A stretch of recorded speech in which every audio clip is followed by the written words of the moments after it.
mic and make sure it sound right, boys.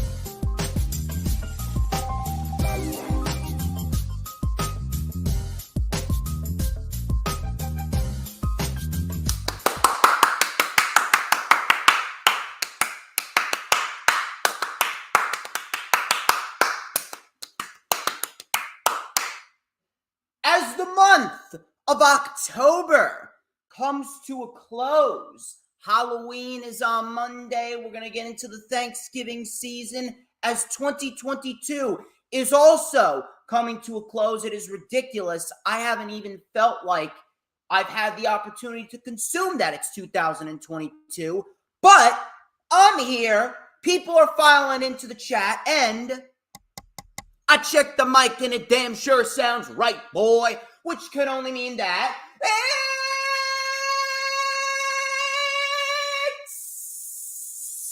Saturday. You know what that means.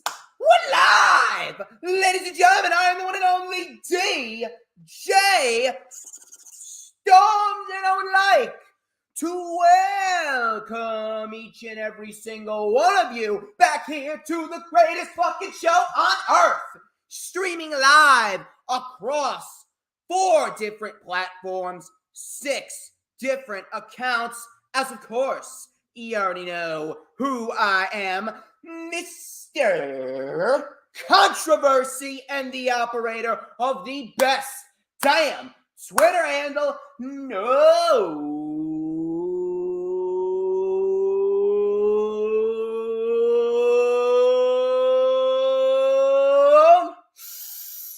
Oh, wow. Woo! Do you smell that? You know what that is? That right there is the smell of pure excellence. Wait for it.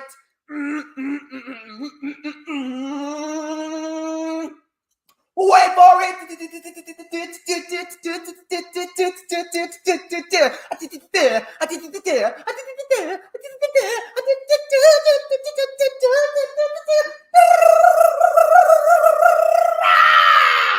To mankind. And this is the official Lightning Flash update. Don't know why I said it like that, but who cares? For October 29th, 2022. I still got a little bit of a lingering cough. I do sound better, though. Not sure how good I'll sound after the stream, but I'm sounding fairly okay. You guys can bear with me. Trust me, I should be okay.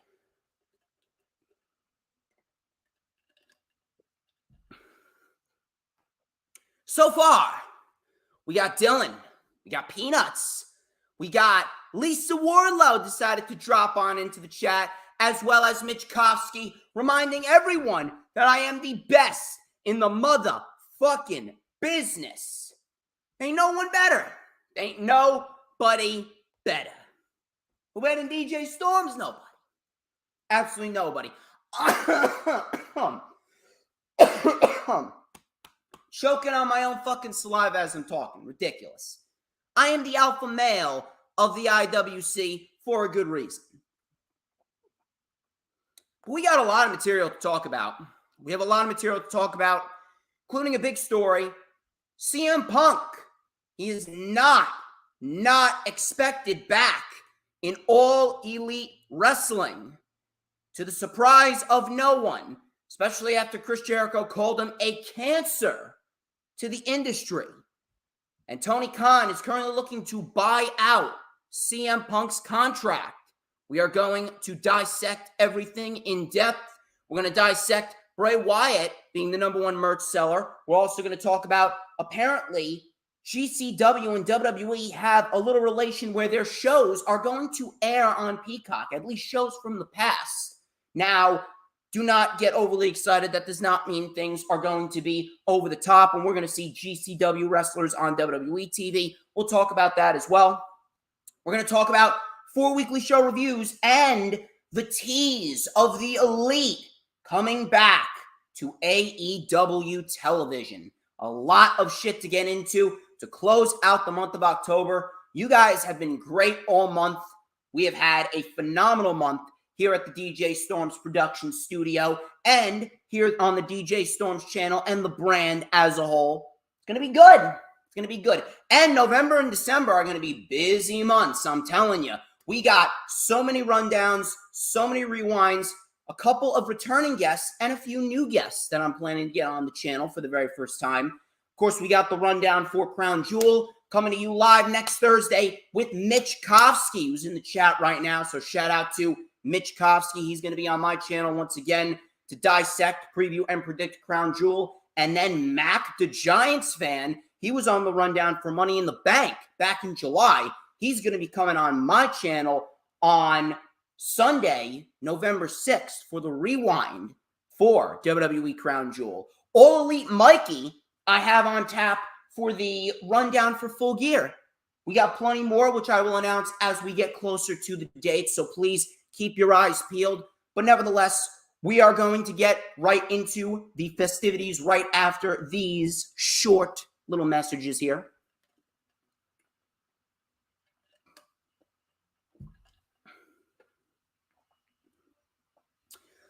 Please, if you haven't followed me on social media, I don't know what you're doing.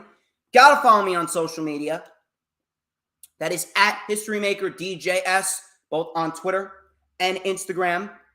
Follow me on Twitter and Instagram at HistoryMakerDJS. You can add me on Facebook as well. For collaborations and business inquiries, please send me an email. My email is, of course, StormsTakeOver@gmail.com. Like the official DJ Storms business page, and I may just send you an invite to join the official DJ Storms Posse group on Facebook. That is, all of those links are in the description. If you haven't liked the stream, I don't know what the fuck you're doing. No matter where you're watching it from, whether it be the Facebook page, my YouTube channel, Hardcore Sports YouTube channel, Hardcore Sports Twitch, Hardcore Sports Twitter, or my Twitter, it is vital that you follow them on wherever you're watching from. Follow them on Twitter, follow them on YouTube or Twitch or Facebook, wherever it may be. Please make sure you hit the like button. It is vital. It helps the algorithm. It gets my stream out there even more, and it brings more people into the stream. That way everyone can get their little weekly dose of DJ Storms, although you'll be getting multiple doses of DJ Storms in the coming weeks. Let me tell you something. You can never have enough too much DJ Storms. The more DJ, I know people say too much of a good thing is not a good thing for anyone, but when it comes to DJ Storms, you can consume as much as you want and you will feel nothing but happiness because I'm just that damn fucking good. Regardless of that, we have some major news because we are at 190 subs. That's right, 190 subs on the Hardcore Sports channel, which we are streaming live on right now. So if you have not already checked it out, go and check out the Hardcore Sports channel and subscribe over there. It is vital that you do so. And share the stream out on all platforms, social media, whether it be Twitter, Instagram, Facebook, Pinterest, Tumblr, Snapchat, TikTok, whatever social media platforms that you may be using. Get it out there because we got a lot of material to dissect and to get into. You are not going to want to miss this show because this show is going to start a busy, busy trend of shows, and you are going to want to be here for them all. Please make sure if you haven't already done so, hit the subscribe button. If you're watching on YouTube, whether it be on my channel or on the Hardcore Sports channel, and please make sure that you hit that notifications bell with a huge coup de grace. That way you will know whenever I pop up on YouTube. Because whenever I pop up on YouTube, baby, it is the best time to be on YouTube. You know why? Because it's the only time that you won't get to see this glorious sideburn shin strap combination and this beautiful mustache right here. You know what time it is, baby. Oh, yeah, we are going to light it up, baby. Yeah, we're going to light it up right here on the channel, on Twitter, on Twitch, on a Facebooker with a little and a dash of and a whole lot of because like Campbell's soup, like a nice T-bone steak. Yeah, you know what I'm talking about. A nice T-bone steak with a medium rare broil and garlic salt with a side of barbecue sauce, honey barbecue sauce that is. Just like a nice tenderloin, just like nice juicy boneless fried chicken, just like succulent, fresh, hotly boiled tomato soup and grilled cheese. Oh, I'm so good. Because everybody wants a piece of the Stormsmeister. You already know the drill.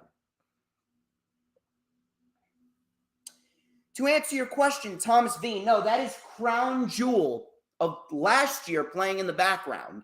That is Crown Jewel of last year playing in the background, if you're interested.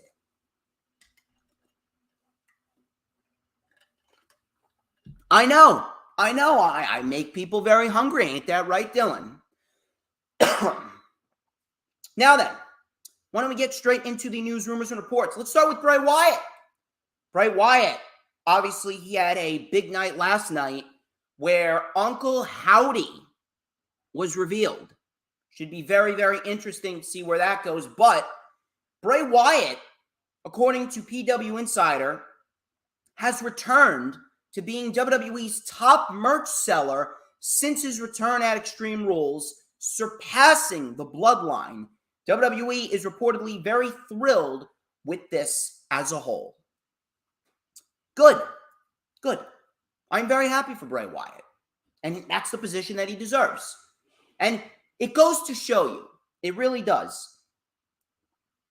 It goes to show you that even after all this time, even after being away for over a year, not knowing where he may end up, even after all the bullshit he had to go through, even after all the bullshit, all the shit creative writing, all of that, the fans never gave up on Bray Wyatt. And the fans, they saw and they knew how much of an asset Bray Wyatt really is and how valuable a guy like Wyndham Rotunda really is, how creative he is. And they showed their appreciation, and now he's once again the top merch seller. Good. He should have always been in that position. And he should have always been a position where he was the face of the company. That didn't happen because of the old administration. Now that he's back, this is going to be a great thing to see. It's going to be great to see how everything works itself out and how Bray Wyatt conducts himself going into the future, who he's going to feud with, the matches that he could potentially have. It's going to be a great thing to see.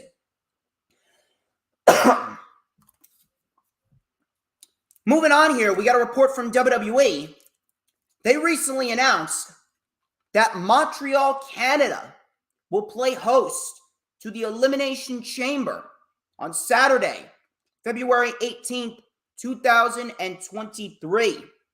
This will actually mark the first pay-per-view for WWE in Montreal in 14 years. It's a pretty big deal. Pretty big fucking deal. And you know what? I like this. And you know why? It's because when you go to crowds like this, when you go to the crowds like Philly, and you go to the crowds like Montreal, and sometimes Dallas, Miami, sometimes Brooklyn, New York, when it comes to big pay-per-views like this, Clash at the Castle, they went to Cardiff, Wales, you see how loud they are. The crowds can really make or break shows. And the fact that they're going to Montreal for the Elimination Chamber, this is going to take the Elimination Chamber up a few notches because of how good the crowd is going to react to what they are seeing. And that's the one thing that I love about pro wrestling. Pro wrestling, when it comes to pro wrestling, a crowd can really make or break a show, a match, an angle. Really, you listen to that crowd during that Bloodline segment last night on SmackDown, Sami Zayn has risen to heights that I didn't even think that he could rise to on the main roster. I thought he was going to be completely dead in the water throughout his entire career. But even before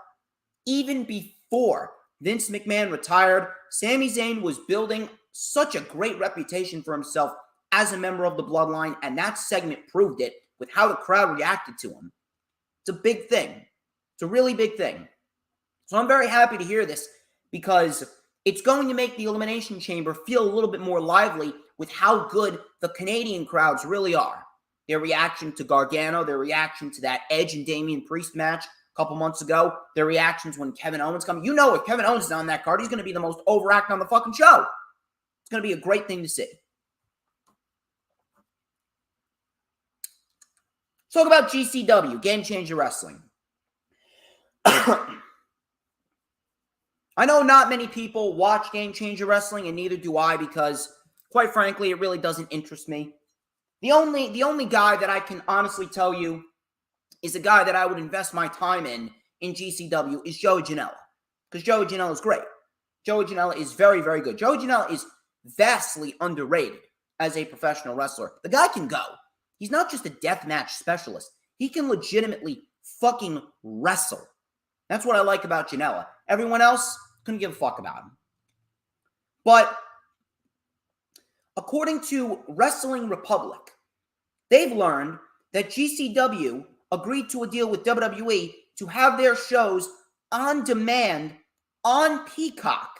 Now, this is going to be similar to Progress's deal with WWE. No wrestlers from GCW will be appearing on WWE TV. Only shows from the past will be available to rewatch on Peacock.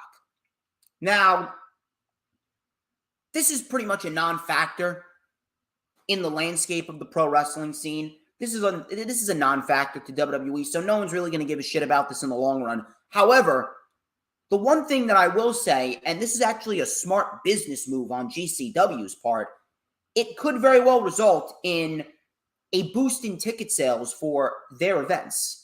Because obviously with Peacock and how many people are on Peacock, how many people watch WWE on Peacock, they're going to snoop around on Peacock and they're going to find the GCW shows. And if it interests them, they're going to end up going out and buying tickets to a GCW show if it's in their area.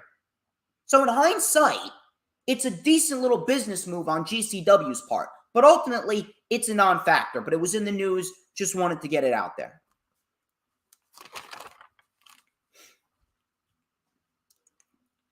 This is a big report right here.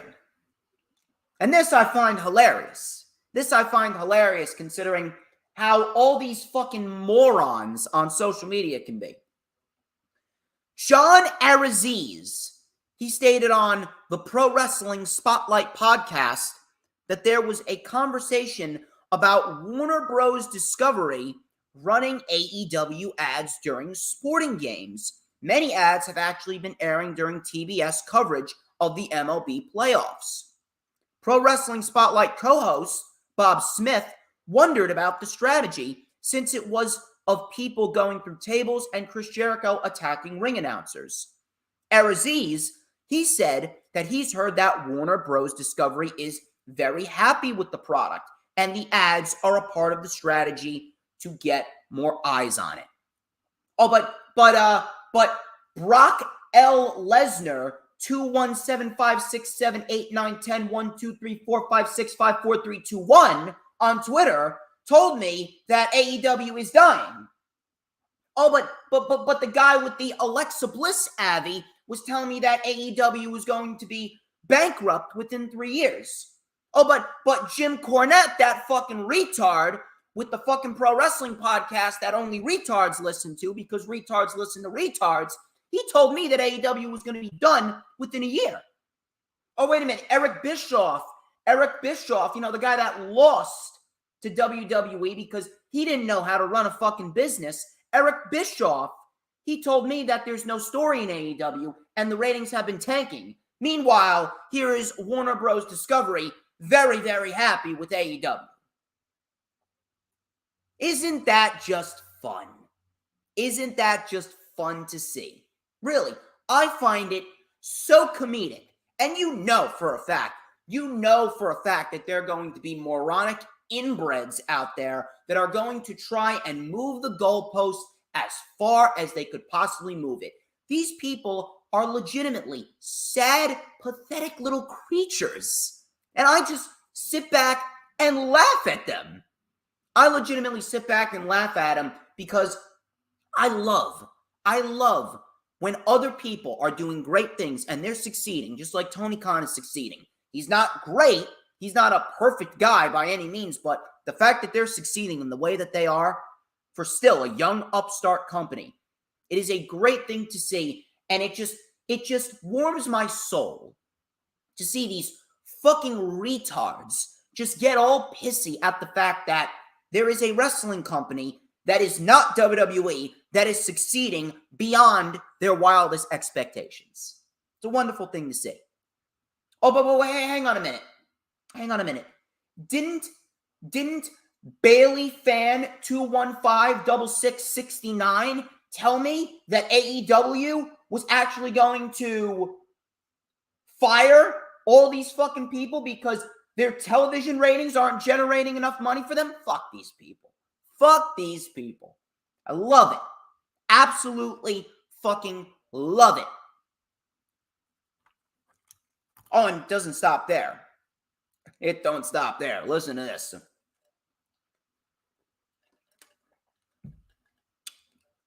Wade Keller.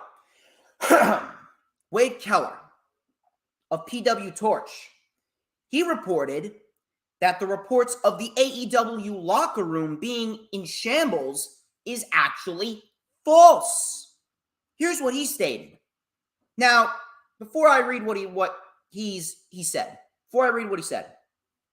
I don't listen to Wade Keller avidly, but I would like to believe that he would not put this shit out there if it wasn't true, if there wasn't some type of validity to it, because Wade Keller is actually one of the people in the IWC that I actually have a healthy amount of respect for, and that's coming from a guy that has avidly said that I legitimately respect no one, and I really don't. I don't, because everyone's a fucking retard, except me and the people that associate with me, of course. But Wade Keller, I actually don't mind Wade Keller. I think he's fairly decent at his job. And if there's something out there and it has some validity to it, he's going to report on it because there is validity to it. And he's not just going to report on something just to get clicks and likes, sometimes like Brad Shepard does, or sometimes like Ringside News does. But Wade Keller, he stated, and I quote, "One thing I am hearing from people I talk to in AEW, active wrestlers and otherwise, is that one good thing that came out of this Punk Kenny Buck situation is that the leadership void or the leadership slots have been firmly filled by Chris Jericho, Jon Moxley, and Bryan Danielson. None of the three is a perfect leader, but the three collectively are stabilizing to that locker room.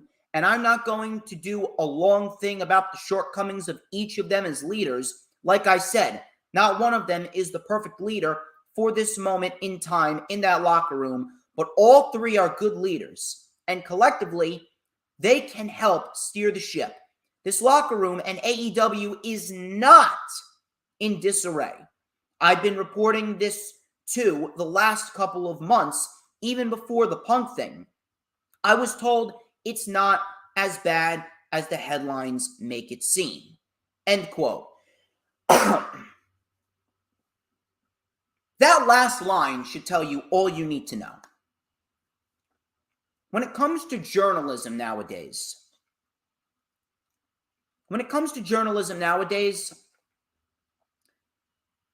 99.9% of all journalists, and I don't really give a shit who you are, I don't give a shit who reads this, I really don't. It's a fucking fact, and you don't need to be a media analyst or a journalist to know this. You just need to have a working brain, and you need to watch, and you need to listen. 99.9% of journalists, they do not write or report shit because it's correct. They don't.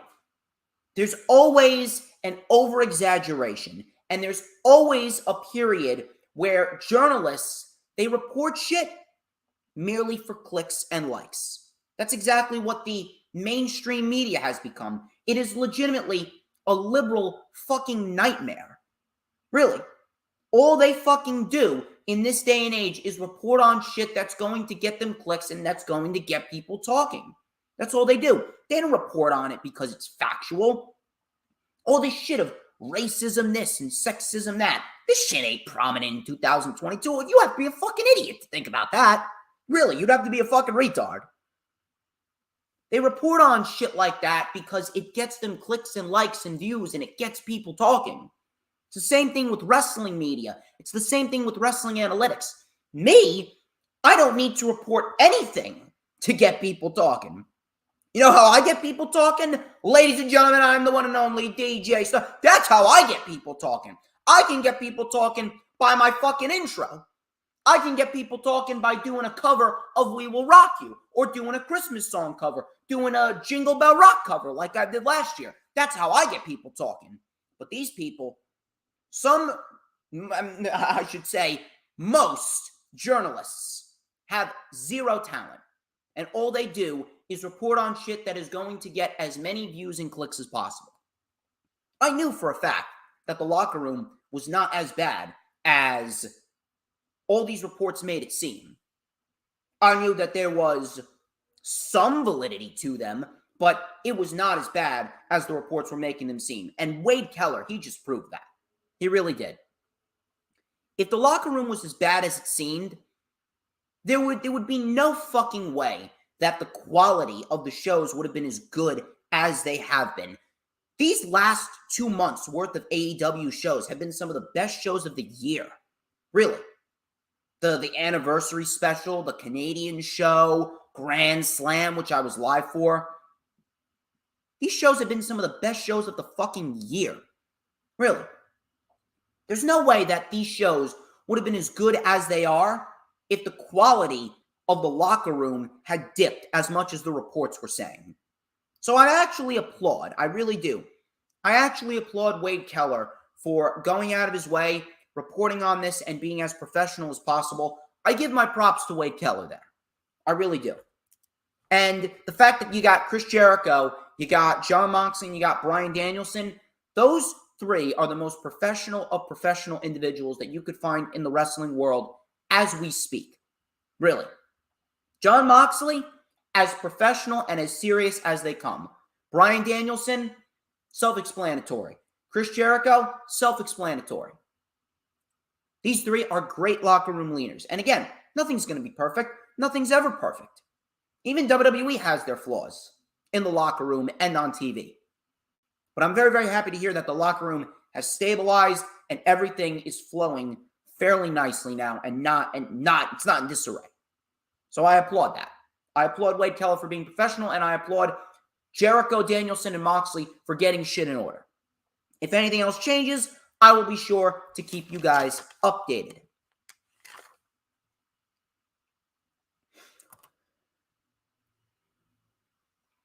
Louis Dangor.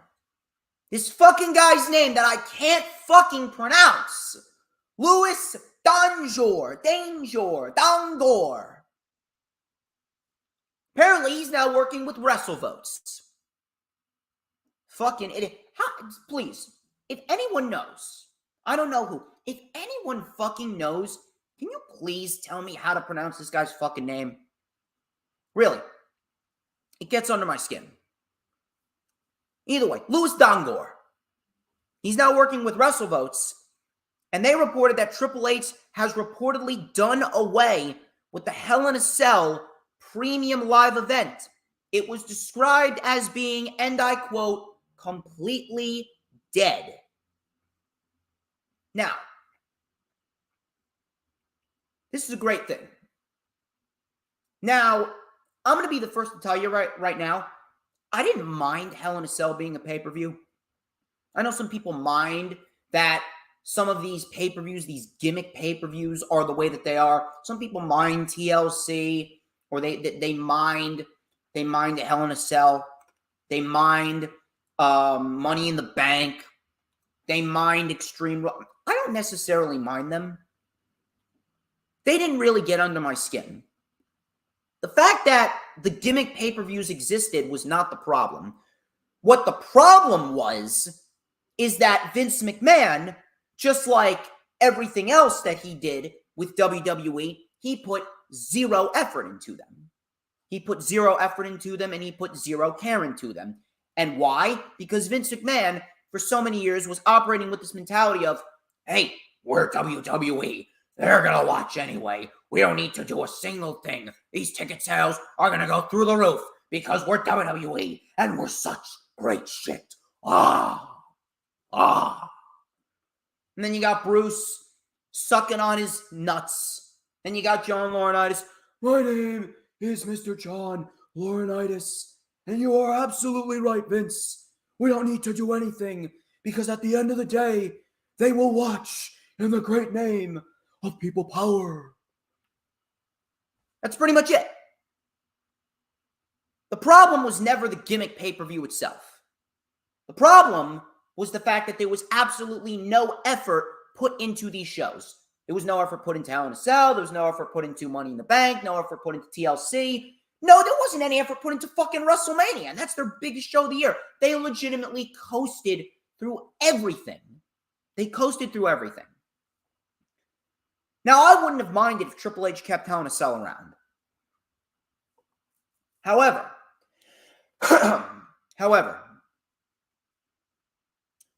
this is a great move because with Triple H taking away the Hell in a Cell pay-per-view in its entirety and only bringing the Hell in a Cell structure back when it's called for, when it's needed, this is going to really swing the tide in a way in which, oh shit, now we're actually getting effort.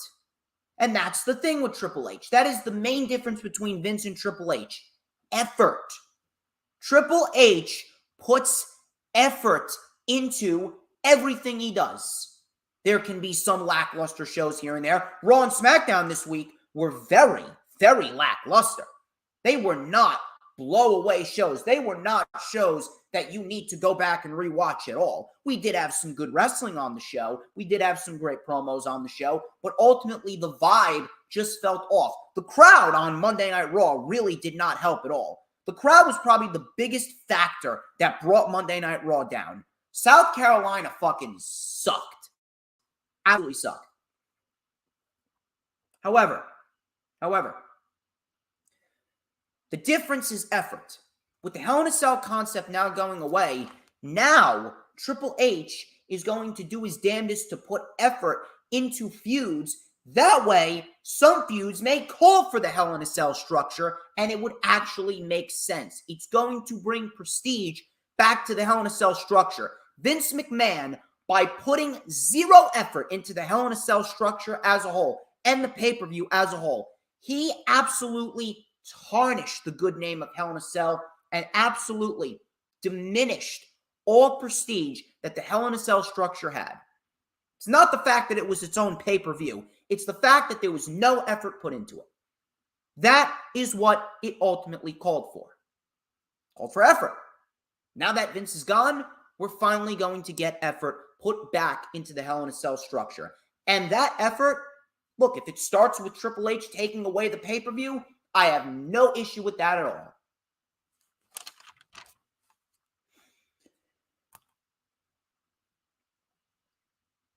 Here's the big one. The big one. The big news. The big rumor. The big report. I know that my boy Roman, no, not Roman Reigns. My boy Roman, he's a fellow New Jersey individual, just like I am. Fine man, a man with taste. He's wanted me to rip CM Punk apart even more. And listen, I've done it before. I'll do it again for you, Roman. I'll do it again for you. So, Dave Meltzer, 2 weeks ago. Now, this is when I was away. I was away last week because I had my sister's confirmation and I had my mother's birthday last week, so there was no LFU last Saturday. But 2 weeks ago, I did not get a chance to report on this. Now, I had the chance to talk about it. Dave Meltzer discussed the whole entire situation with CM Punk. For those of you that do not know CM Punk, obviously, he went off on a fucking tyrant on the AEW all-out post-media scrum. Very childish, pretty much burying the company, burying the talent, the roster, and Tony Khan because he got caught up in his feelings. Meltzer stated that CM Punk is pretty much done with AEW. They're actually looking to buy out his contract. Now, there might be a non-compete clause which would prevent him from going to WWE. He also gave an update on the situation regarding the investigation with Omega and the Bucks. He stated, and I quote, regarding Omega and the Bucks, "This thing feels like it's wrapping up. Feels like the Young Bucks and Omega are coming back somewhat soon. That's not official or anything like that, just that feeling. There's been teases and stuff. Obviously, this past Wednesday, we saw a little promo package for the Elite, the Bucks and Omega, with the Elite pretty much showing how they started the company, and then they slowly disintegrated into nothing. It's almost as if they were being erased from history. Little tease for their return. Triple H, initially, he was not too keen on working with CM Punk, but according to reports, Triple H has reportedly softened up his stance, and he's willing to work with Phil Brooks. Let's go one step at a time here.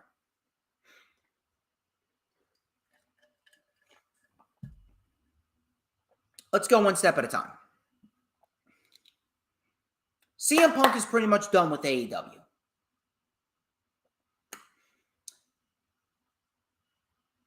I have gone over this already, but I can't help but feel that it is legitimately depressing. It really is. It's depressing to look back at everything that happened and consume the fact that this has what it's resulted in.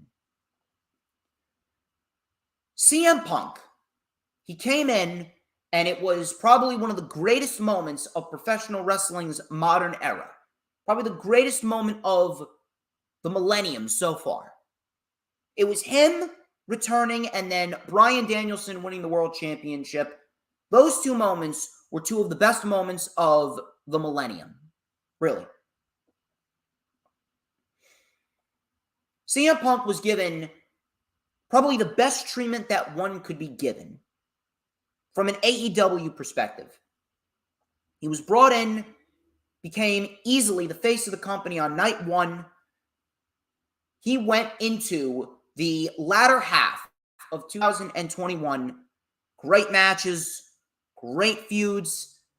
He entered into a feud with MJF, which resulted in two great matches. One of them in his hometown of Chicago, where he put over MJF. And then another one in which he had a great storytelling dog collar match with MJF at Revolution.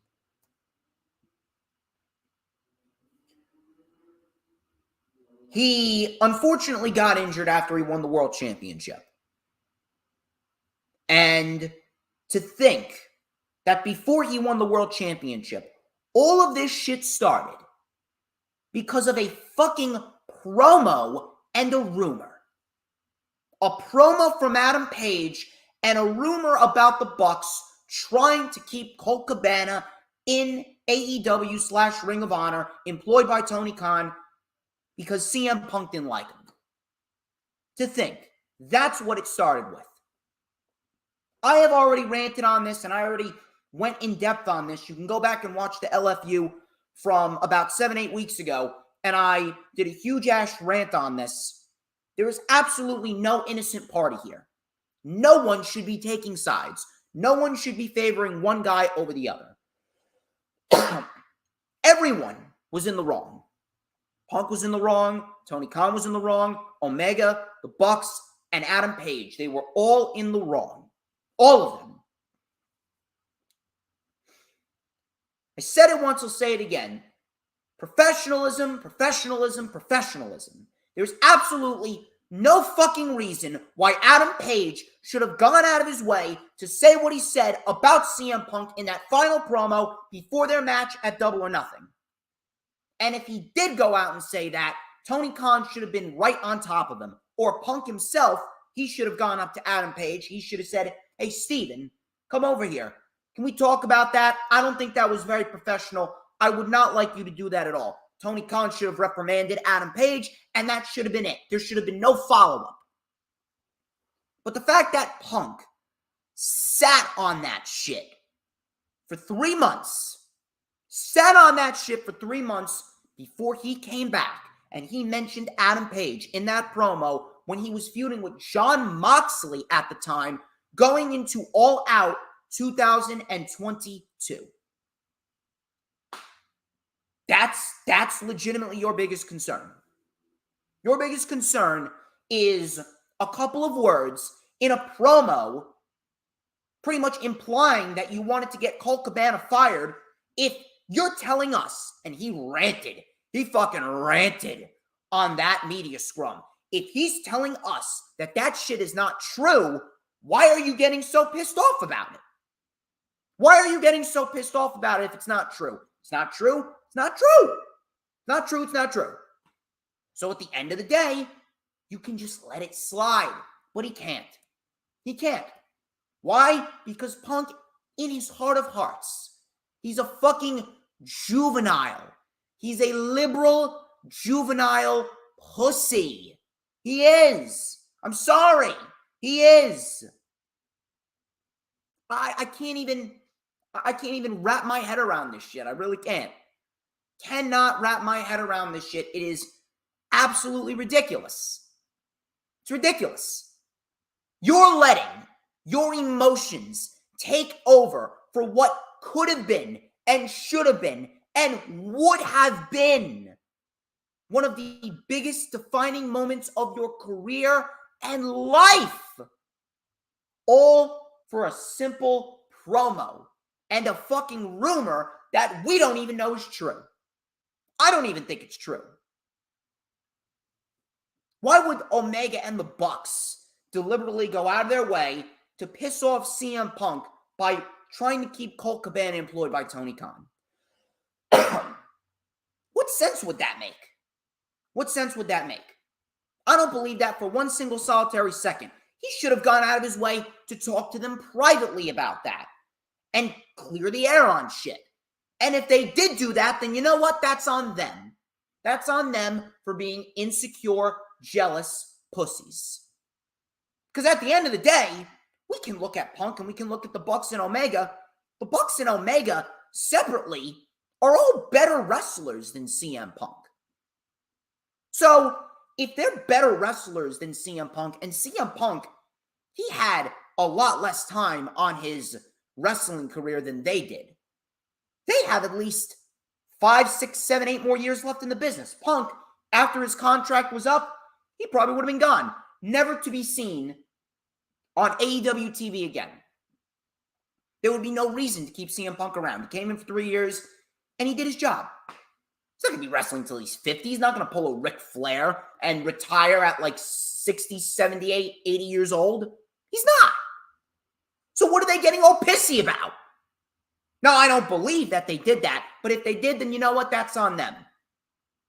That's on them. Because they knew how much Punk meant to AEW and the longevity that Punk would have kept AEW around for. Punk and the Bucks and Omega, they all let their fucking feelings and envy and jealousy and juvenile high school, it's legitimately like fucking high school. Ridiculous. That's where Page was in the wrong with the promo. Punk was in the wrong with everything that he said. Now, again, he has every right to feel the way that he feels, but the way that he went about it, completely fucking ridiculous. Now we're looking down the barrel of Tony Khan potentially buying out CM Punk's contract. You know what? Good. Good. Because this is going to boost Tony Khan's credibility tenfold. This is going to send a message to everyone in the locker room to get their shit together. If you pull what Punk pulled and you step out of line, I have no problem firing you and getting you the fuck out of here, just like I got Phil the fuck out of here. I don't even know how CM Punk can look himself in the mirror and be proud of himself. I don't know how Punk can look in the mirror and say, yeah, I'm proud with what I've accomplished. I'm proud with what I did. And it really makes WWE actually look like they were right about Punk back then. How right were they? Such a different light being painted now.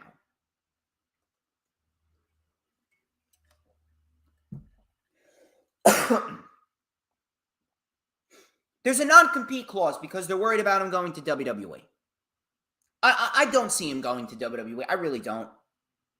And, Triple H can say that he's softened his stance up on CM Punk, but at the end of the day, I really don't think Triple H would go after him. And there's a reason being. He's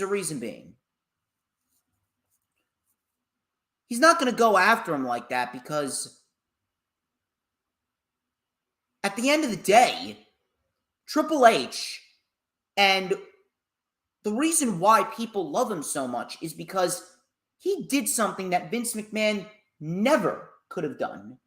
He went out there and he built a stable locker room where people can relax and no one's walking on eggshells.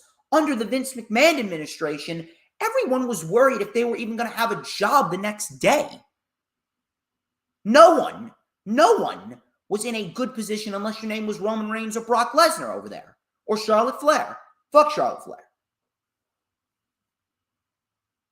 With Triple H and the great locker room that he's built, with locker room morale being at an all-time high, with everyone backstage finally feeling at ease, finally feeling happy to come to work, why would he want to jeopardize that by bringing someone who cannot be professional to save his fucking life in Phil Brooks? Why would he bring someone in who is as unprofessional as a fucking 12-year-old kid hyped up on fucking Pop Rocks and Coke? And I mean Coca-Cola, not the other type of Coke. Why would Triple H risk the locker room morale being lowered by bringing in Phil Brooks? Doesn't make any fucking sense to me. Plus, how could Punk himself go into that locker room? How could Punk himself go into that locker room and face all the people that were there when he left?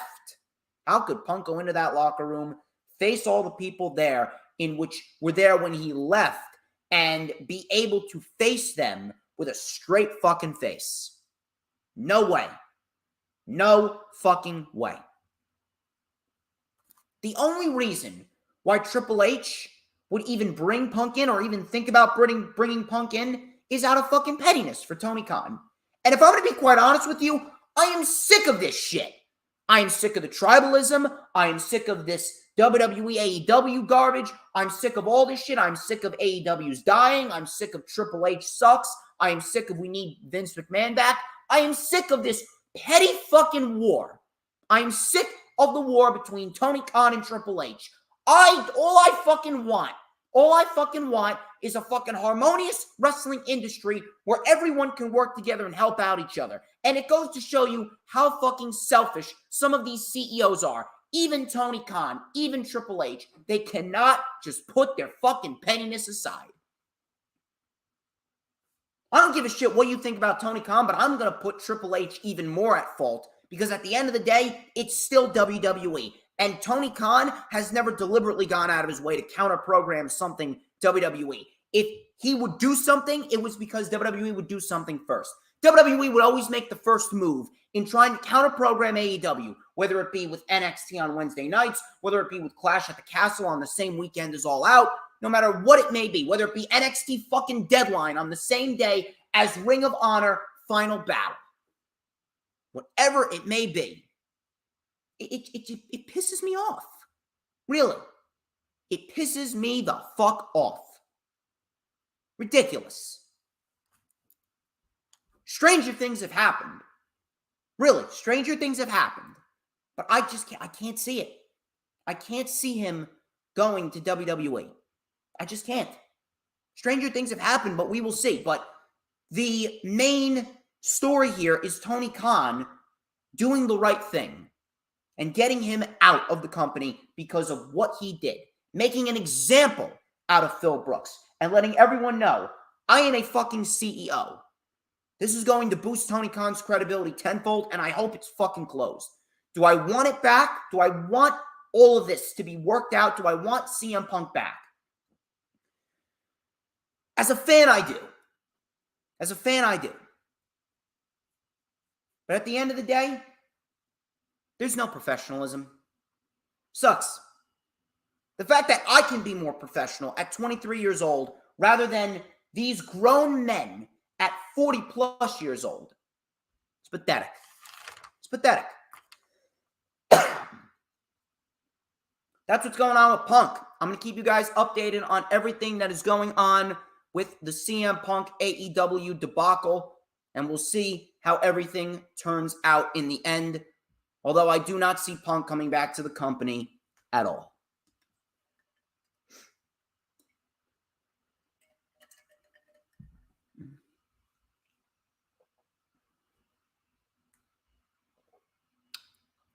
Ladies and gentlemen, I hope you guys are having a good time.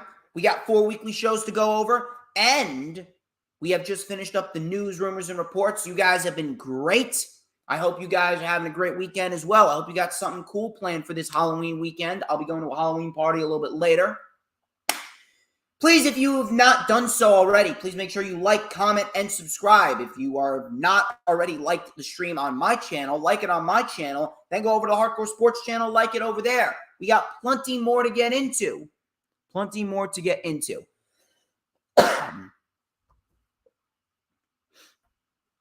Let's talk about Raw. Let's talk about Raw. Raw was easily the worst show under the Triple H administration. Easily the worst show. I don't know what it was. It had a lot to do with the crowd. And the crowd, my God.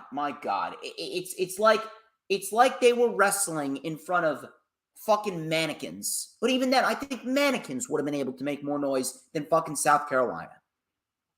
This crowd was as dead can be.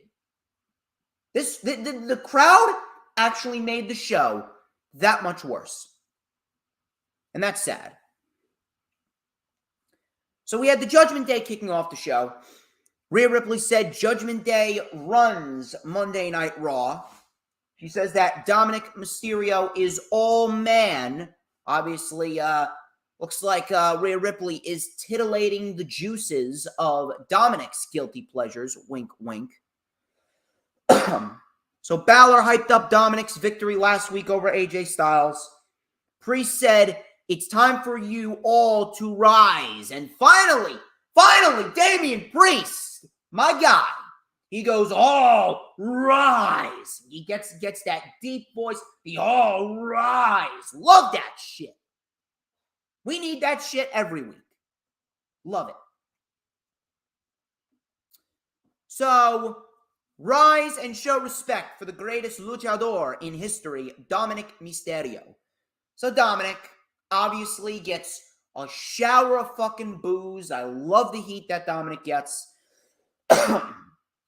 Dominic said that Judgment Day were the only ones who ever believed in him. And I beat AJ Styles clean in the middle of this ring.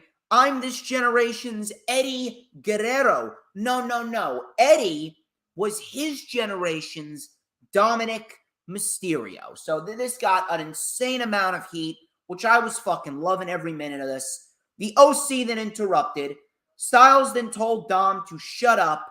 And he goes, you're not it. You're not Eddie Guerrero. You're this generation's James Ellsworth. So the OC then entered the ring, and Styles says, OC is going to pick Judgment Day off one by one. Balor then took credit for starting the club and how everyone is living off of his legacy. Carl Anderson then said it's time to stop talking And it's time to remind everyone why Carl Anderson is one of the toughest men in the room. So we got a match. Let's clear the ring and let's do it right now. So this was probably one of the better acts on Raw. Judgment Day is great. And we got a great match with Carl Anderson and Finn Balor. Probably the second best match of the night. So Balor's knee was obviously a target of Carl Anderson. Balor then regained control and tried to wear down Anderson. Anderson mounted a comeback with a beautiful spine buster. I love Carl Anderson's spine buster. Really, I do. So Carl Anderson then came back from commercial with a running powerbomb for a 2. Eye of the Hurricane by Balor. Anderson kicked out. Carl Anderson with a diving middle rope neckbreaker, which looked great. Balor just kicked out. We had a sling blade connecting. Shotgun dropkick. Anderson got back up. Big superplex connects. Dominic then caused a distraction. Styles then attacked him. We got a big melee on the outside. Rhea Ripley has been fucking awesome in her role. Rhea Ripley body slammed Luke Gallows. Yes, she picked him up, she held him, and she body slammed Luke Gallows, which looked awesome. Ripley then delivered a low blow to Carl Anderson behind the referee's back. Balor then with a roll-up for the win, and Balor wins a very good match to open the show against Carl Anderson, who in his own right is a great professional wrestler. Carl Anderson is doing great work on Raw, but he is not too favorable on New Japan Pro Wrestling's behalf, because if he doesn't show up next week at Crown Jewel, if he doesn't show up next week at Autumn Battle, then he's going to have to relinquish the Never Openweight Championship. So there's a lot of heat there between New Japan and WWE. Ugh. I would not want to be them.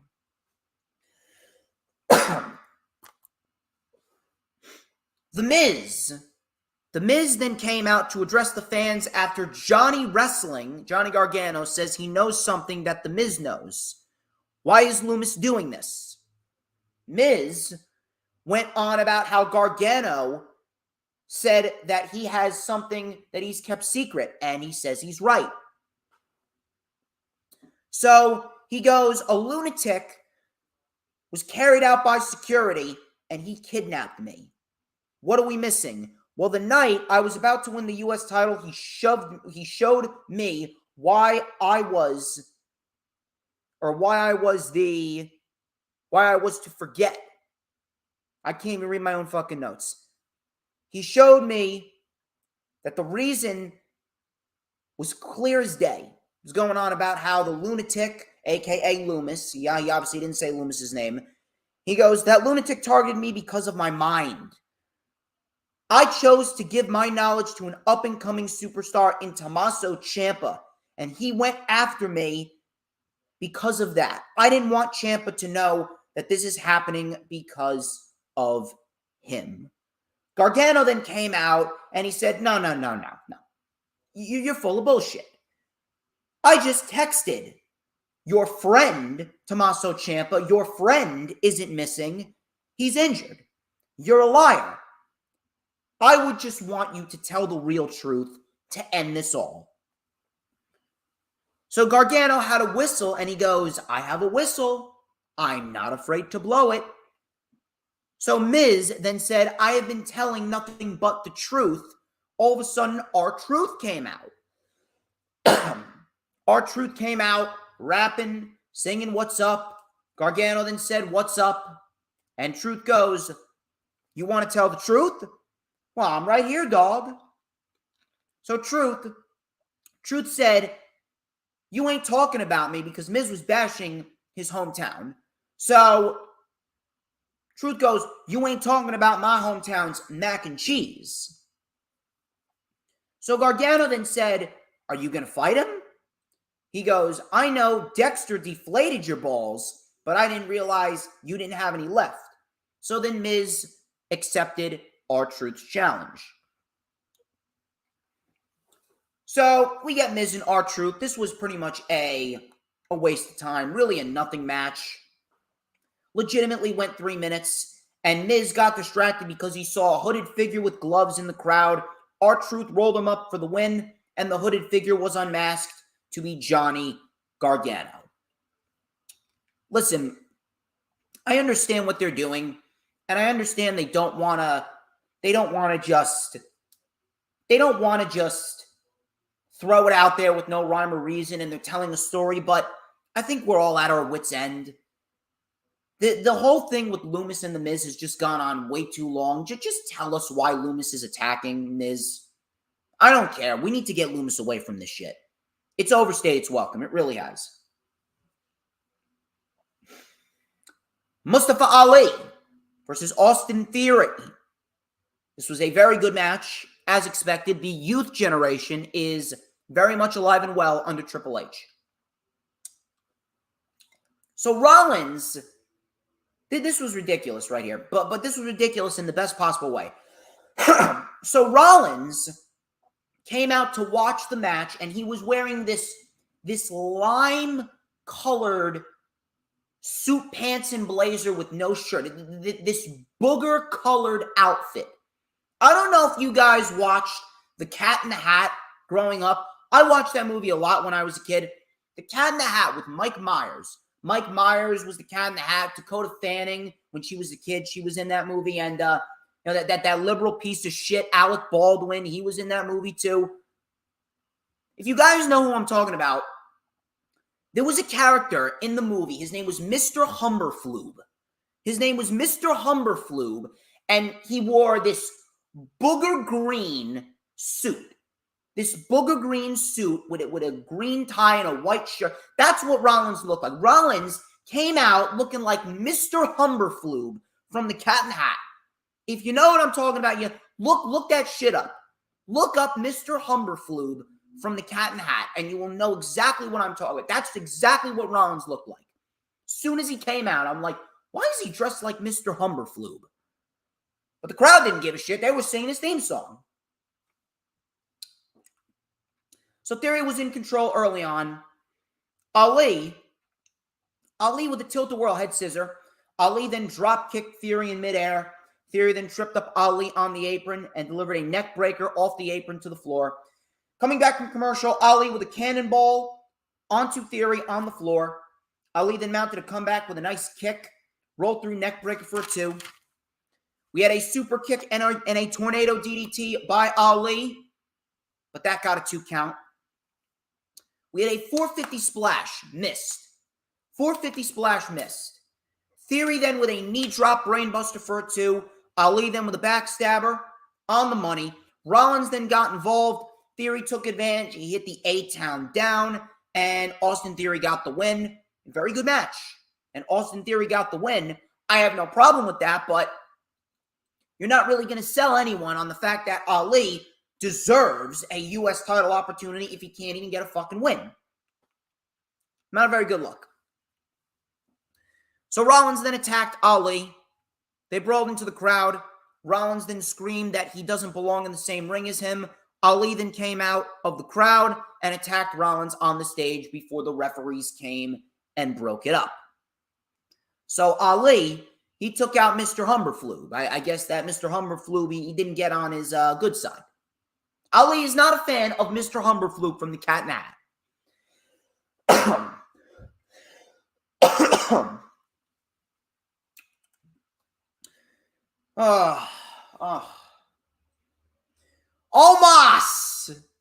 Omos. Unbelievable. Omos took on 4 bums. I pray to fucking Christ. I'm not even going over this match. Omos just destroyed these fucking bums. Just tossed them around like garbage. I am not even going to go over anything else other than the fact that I pray to fucking Christ that Crown Jewel is the last time that we see Omos in a WWE ring. Have Braun beat him and then get Omos the fuck out. Omos is legitimately a waste of a payroll. Legitimately a waste of a payroll. I'm sorry.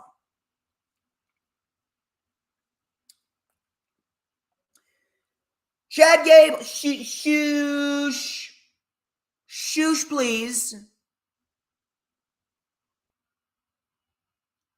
Chad Gable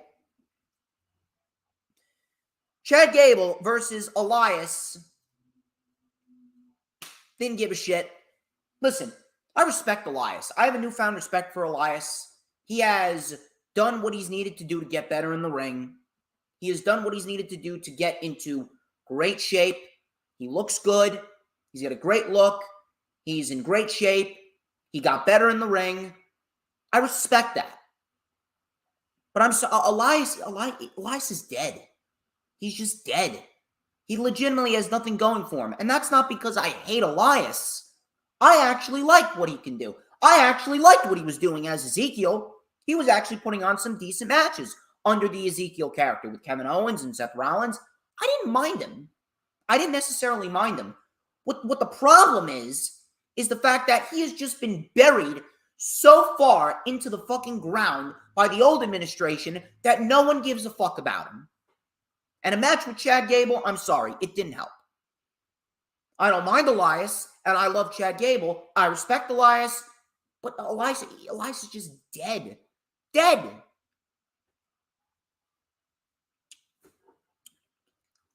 So Elias was having his way with Gable, chain wrestling him early on. He told Gable to shoosh. We had a nice suplex by Elias for a 2. Gable then with a flying headbutt on Elias for a 2. Elias then mounted a comeback. Big splash. Gable with an ankle lock on Elias. Elias got free.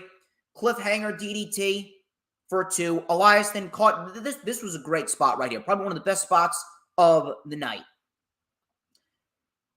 Gable was mid-moonsault, and as he was coming down in the moonsault, Elias, with a rising knee right to the fucking head, I legitimately thought that he may have broken Chad Gable's nose. It looked awesome. So Elias then hit the final cut, what Dustin Rhodes does, and he wins it. The number 1 guy, Otis, then attacked Elias before Riddle came out to help. Riddle took out Gable and Otis with a PK and a springboard floating bro, and he helped Elias up. Why they're being paired together, I don't know. If anything, I feel like they're just coasting with Matt Riddle.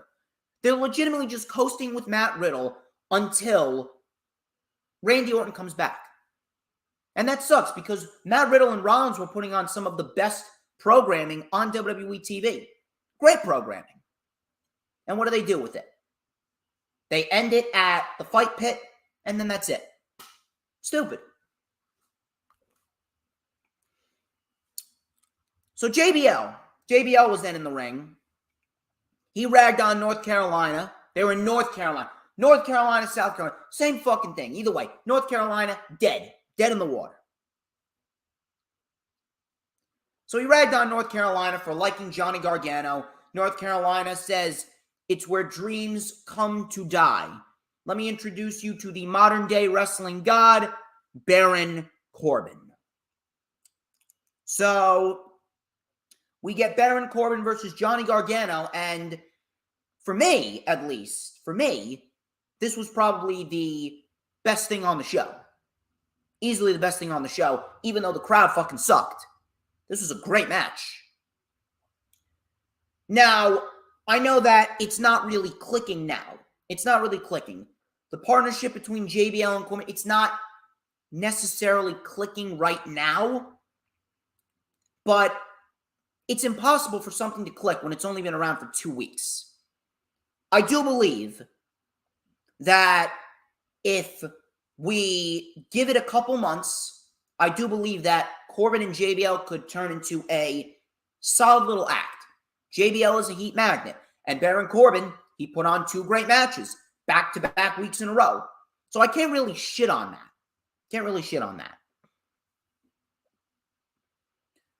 So Gargano and Corbin, they actually matched up very, very well together. And I would not mind seeing another match between these two. So Corbin tried to wear down Gargano. We had a rolling elbow by Gargano and a drop kick sending Corbin to the floor. We had a super kick connecting. He went for a dive on Corbin, but Corbin delivered a world's strongest slam to Gargano onto the announce table. Coming back from commercial, Corbin then beeled Gargano across the ring. He had a torture rack neck breaker for a 2. Gargano then mounted a comeback with a running bulldog and a slingshot spear. Corbin then with a fallaway slam. Gargano then came back with some forearms. Corbin hit a beautiful deep 6. That got a 2. Super kick by Gargano for a 2. Corbin then took apart the table.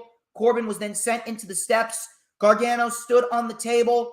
He took JBL's hat, put it on, mocked JBL before delivering a tornado DDT to Baron Corbin off of the table. He then was on the apron looking for one final beat, but JBL tripped up Gargano behind the referee's back. Corbin with the end of days, and Baron Corbin gets a win. I do not mind it whatsoever. I do not mind it whatsoever, simply because of the fact that Gargano is bulletproof. Gargano is great at what he does. This is the type of material that we love from Gargano. He's an underdog. And Corbin, I mean, if Corbin would have lost in his second week fighting alongside JBL, then the gimmick would have pretty much been dead. Corbin needs to continue to win in order for this gimmick to actually pick up some steam. Right now, it's very lukewarm. Lukewarm, no one gives a shit about it. It's just there. But I do believe in time, it could very well become something of substance. So we had a great promo package with Bobby Lashley and Brock Lesnar hyping up their match at Crown Jewel. And Brock Lesnar is actually returning next week. So it should be good. Main event. This was a very good match between Bianca Belair and Bayley. Why is this match happening? I don't fucking know. But these two women actually put on a great match. So Bianca was in control early on with a pescado over the top rope onto Bayley. Coming back from commercial, Bayley with a suplex on the floor to Bianca. Bayley then took over and she bounced Bianca's left arm off the top rope. That became the target of the match. Bianca with a vertical suplex. She mounted a comeback. She had a springboard moonsault on Bayley for a 2. Bayley then with an arm breaker to Bianca off of the barricade. Coming back from a second commercial, Bayley tried to hit the KOD on Bianca. But Bianca countered it, and she hit a Bayley to belly on Bayley herself. Bayley kicked out. We had a spine buster by Bianca for a 2. Bayley to belly by Bayley to Bianca for a 2. Damage control and tore apart the announce table. She dropped damage control, did Bianca. Powerbombed Bayley on the table, put her into the post, and then dropped her headfirst on the apron. Io then sent Bianca into the steps, and Dakota Kai hit a boot on Bianca. The ref was completely oblivious to this, but he saw damage control put Bianca back into the ring. So the ref, he was getting ready to kick damage control out. All of a sudden, some random chick comes flying off the top rope onto everyone. The ref was down. Then all of a sudden, this woman slides into the ring, and she takes out Bianca, and it was revealed to be Nikki Cross. Yes, no more Nikki Trash. No more Nikki Ass Cheeks. It is Nikki Cross. She dropped Bianca. Bayley pinned Bianca as Jessica Carr, the female referee, came out, counted the pin, 1, 2, 3. She then attacked Bayley as well, and she stared and snarled into the camera. I like it. I like it. Now, I could have done without Bianca taking a fucking pinfall loss, but Nikki Cross. Nikki Cross being back as Nikki Cross and not Nikki Trash.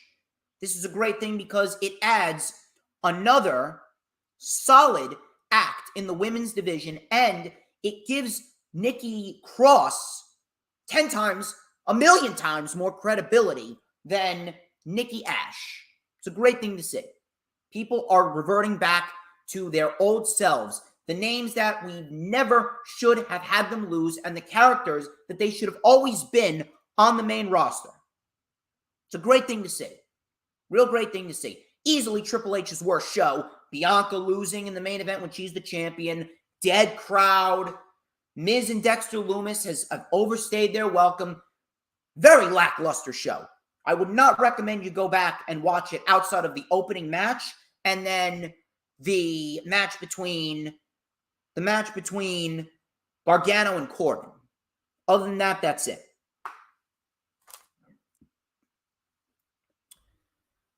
But Nikki Cross, very happy to see her back. This is going to be a great thing to see. And I really do hope that Triple H is really going to push the limits and really make Nikki Cross that psychotic banshee that she was in NXT. It'll be a great thing to see, really. That was Raw. Not very good. Very lackluster. A few things that you can go back and rewatch, but ultimately a very skippable show. Hope you guys are having a good time. We got 3 more shows to go over, and we're going to jump right into what was easily the best show of the week. AEW Dynamite. I got to tell you.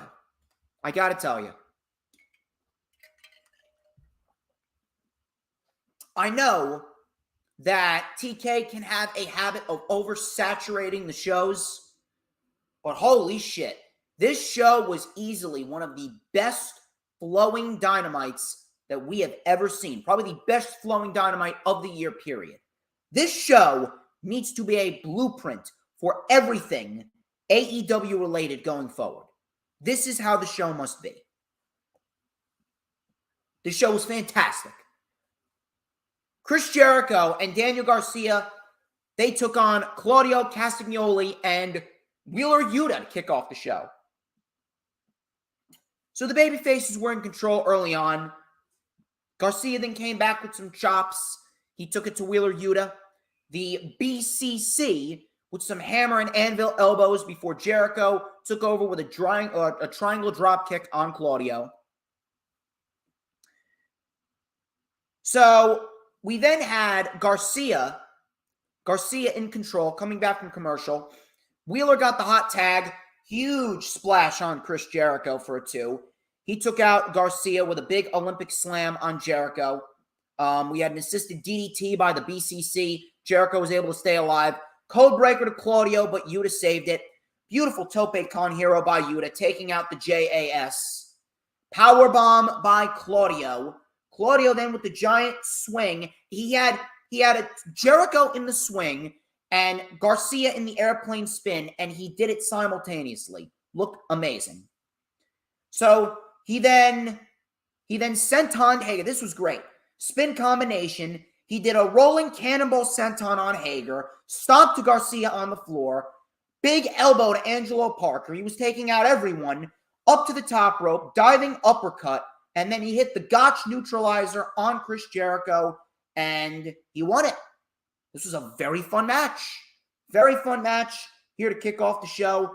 And in the end, it looks like we could be getting a rematch between Claudio and Jericho at Ring of Honor Final Battle for the world title, which I have absolutely no problem with because their first match was fucking phenomenal. Their first match was great. So I talked about this in the beginning. We got a very symbolic video package highlighting moments of the Elite, resulting in each of them evaporating. Like I said, being erased from history. Very, very interesting. I don't know where this is going, but it's intriguing. It's intriguing. Very, very intriguing. I'll tell you what else is intriguing. This storyline between Swerve and Our Glory, which is great. I love me some Swerve and Our Glory. What they're doing is fantastic. And I'm a Swerve guy. I am a big-time Swerve guy. Really, I am. So Swerve and Our Glory took on FTR in a number 1 contenders match, and this is a great thing. This is a great thing because Swerve and Our Glory won, and I'm going to tell you why it's a great thing after we go over what we're going to go over. So the Acclaimed came out with Billy Gunn to watch the match. Keith Lee did a spot. This was great by Keith Lee. Keith Lee leapfrogged both members of FTR and then gave them a crossbody. The guy is fucking insane, and he should absolutely be one of the top people to be fighting and potentially beating MJF after MJF inevitably wins the world title. After MJF goes on a long run with it, Keith Lee should be one of the guys that they should be considering to take that title off of MJF. Keith Lee is great. So, coming back from commercial, Swerve was in control before Dax made the tag. Dax unloaded with some jabs and some chops. Back in the ring, we had some back and forth rolls between Dax and Swerve. We had a German suplex barrage by Dax. We had a tag to Cash. Powerbomb by Dax. Snapdragon suplex by Cash. Beautiful combination. That got a 2. Swerve then tagged in Lee. Swerve and Lee with a double team strike, assisted powerbomb on Cash. He kicked out.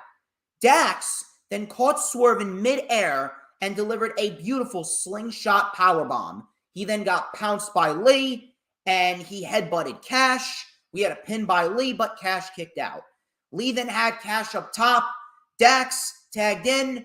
They delivered a beautiful superplex, and then Cash delivered a splash to Keith Lee's back. Keith Lee kicked out. Swerve then took out Cash, and the Guns were also at ringside. He took out Cash. All of a sudden, Cash came back in after Swerve was taken out, delivered a big rig on Lee, but Swerve pulled Dax out of the ring. Swerve then sent Cash into the barricade. Lee was down. Swerve delivered a low blow behind the referee's back. Keith Lee was not aware of it, and he hit ground zero for the win. Excellent match. Excellent fucking match. Afterwards, the Guns attacked Keith Lee, and they attacked FTR before the Acclaimed came out to make the save.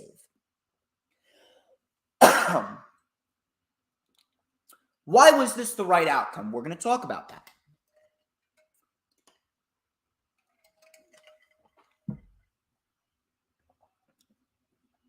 This was the right outcome. This was the right outcome because if FTR goes up against the Acclaimed, now it's going to happen. It will happen, and FTR will win the AEW World Tag Team titles. It will happen. But right now is not the time.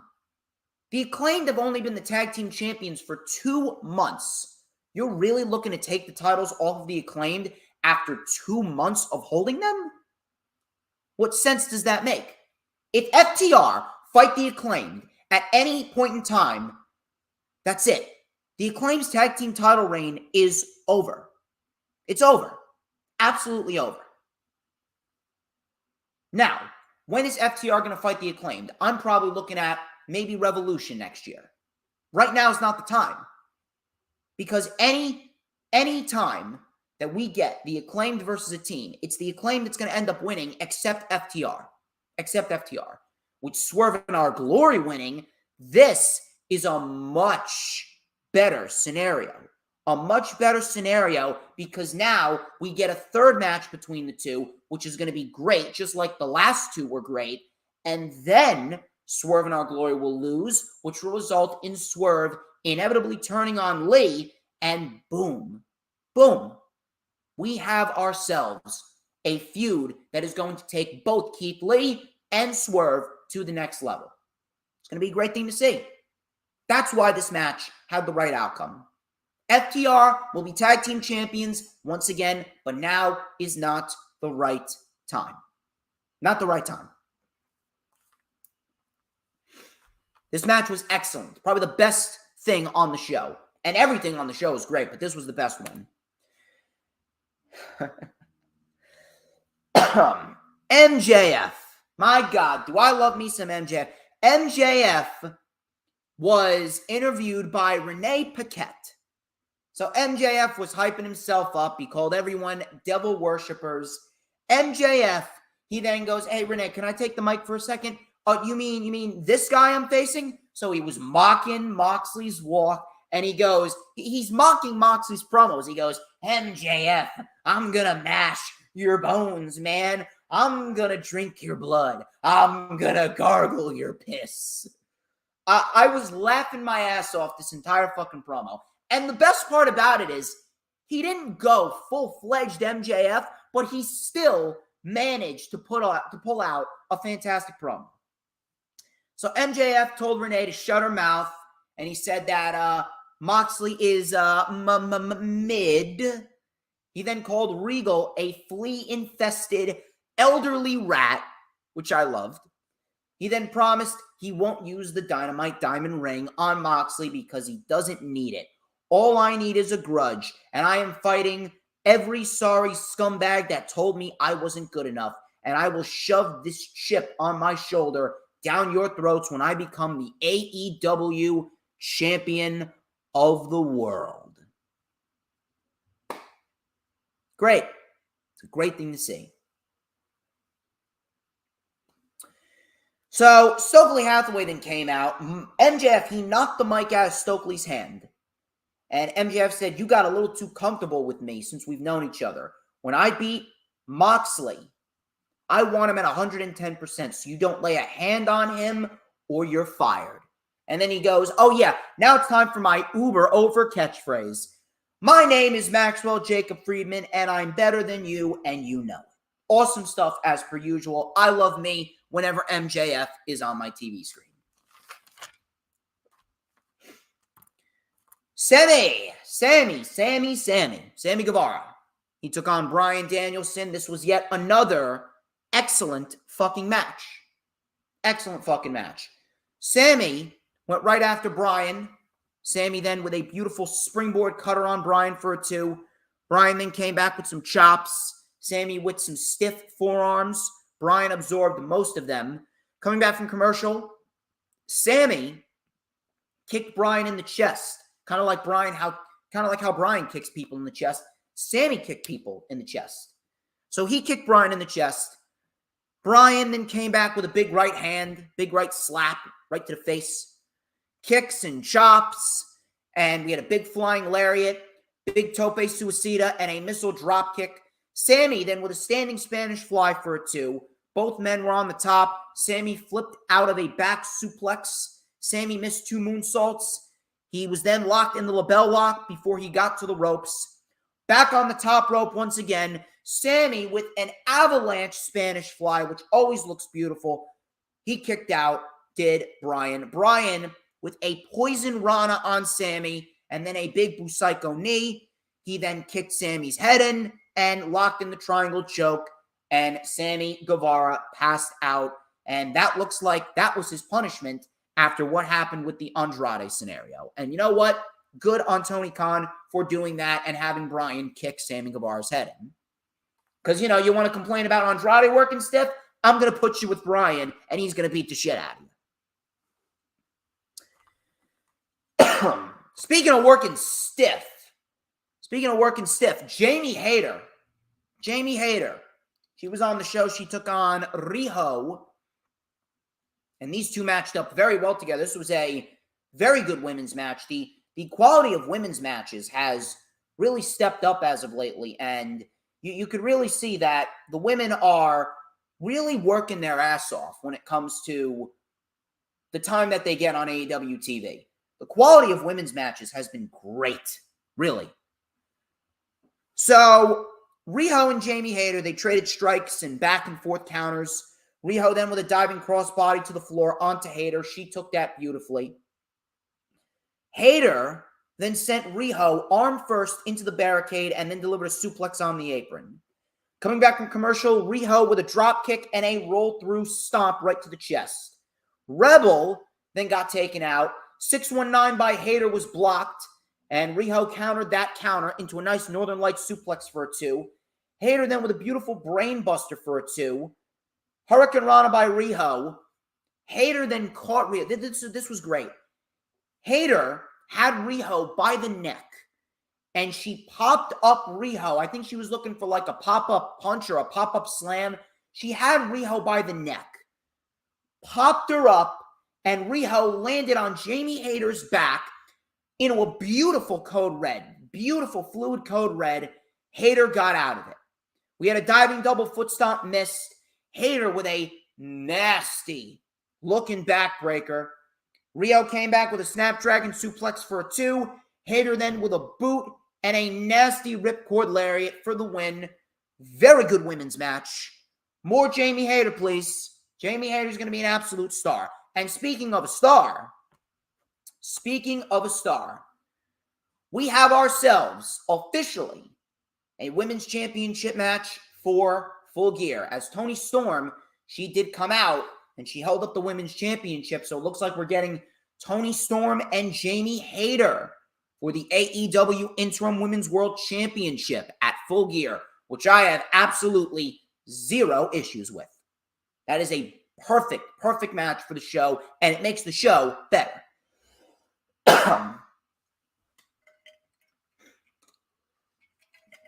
Next week, we got a pretty big show. We got Jon Moxley and Lee Moriarty. We got Darby Allin and Jay Lethal.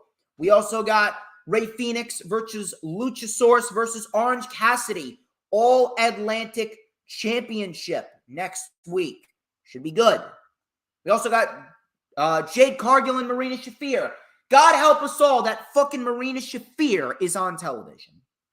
God help us all. And we also got a sit-down interview with Renee Paquette and Britt Baker and Saraya, which should be great. I can see that being a match confirmed for Full Gear.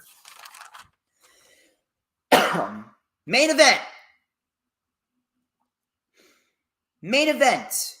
Jon Moxley versus Penta El Cero Miedo. This was a great match for the AEW World Championship. And whenever Jon Moxley is on TV defending the World Championship, it is a banger guaranteed.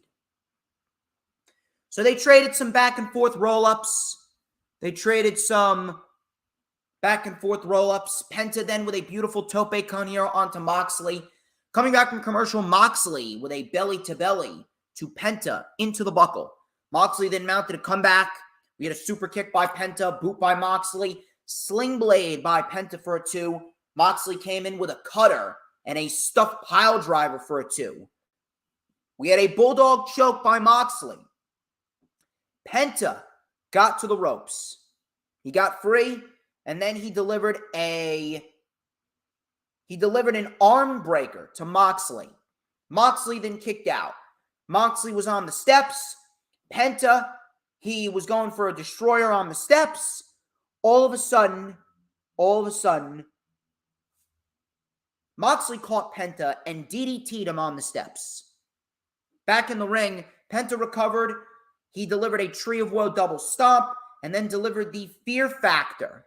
That connected on the money. Moxley just barely kicked out. Penta was then caught with a paradigm shift, and then Moxley rolled through into a Death Rider to retain the championship in a great match. Afterwards, the Firm then came out and attacked Moxley after the match. The BCC was actually locked, chained inside their locker room. Perfect. So MJF then came out and he was conflicted. He ran out, pulled them off of Moxley, and fired Stokely Hathaway. All of a sudden, they then attacked MJF, beat him down, ripped his shirt off. Page delivered the Ego's Edge on MJF, while Morrissey then took MJF and chokeslammed him through the timekeeper's table. What does this mean? I don't know. Now, Ethan Page, he is in the World Title Eliminator Tournament. I mean, if Ethan Page wins, I definitely wouldn't mind seeing Ethan Page versus MJF. Is he going full-fledged babyface MJF? No, I don't see that. If this is going to be a babyface run, the only way I can see this working out is if they bring back the Pinnacle. Maybe that's where they're going. I wouldn't mind that. I think that would be very interesting. Maybe we see MJF try and recruit back the Pinnacle to fight the Firm, which I wouldn't mind. I think that would be a pretty decent fucking decision. We could get some really good matches out of that. We'd get FTR and the Guns. We could get Shawn Spears and Lee Moriarty. We could get Wardlow and W. Morrissey or Wardlow and Ethan Page. I don't mind that at all. I think that's actually a great fucking move. We'll see what happens, but there is no fucking way that MJF does not walk out the world champion. He cannot. He needs to walk out the world champion. He needs to. But this was a great match. Great match to close the show. Great segment to close the show. And a lot of unpredictability. This is the AEW that we love. Unpredictability. Unpredictability and a good type of unpredictability. More of this, please. Great show for AEW. Excellent stuff. And it got a good rating, too. It was only 3,000 short of 1 million. Good stuff.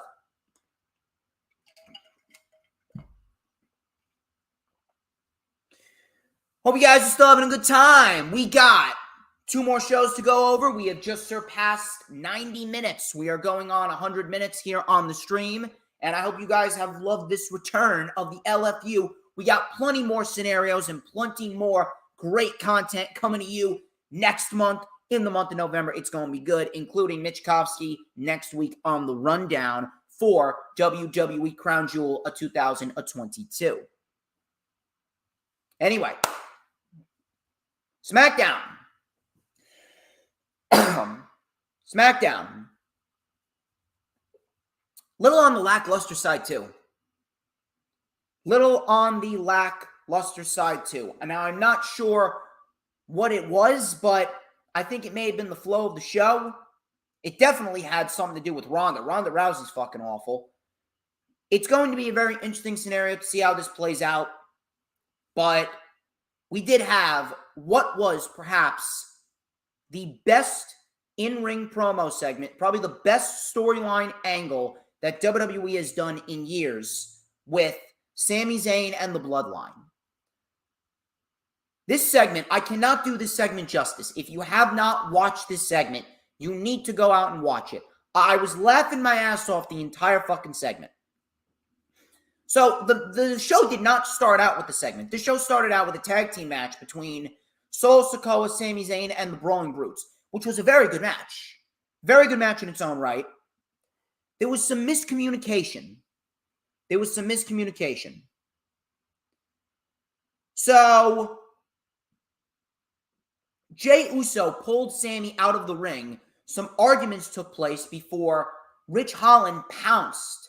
He pounced Solo and Jey.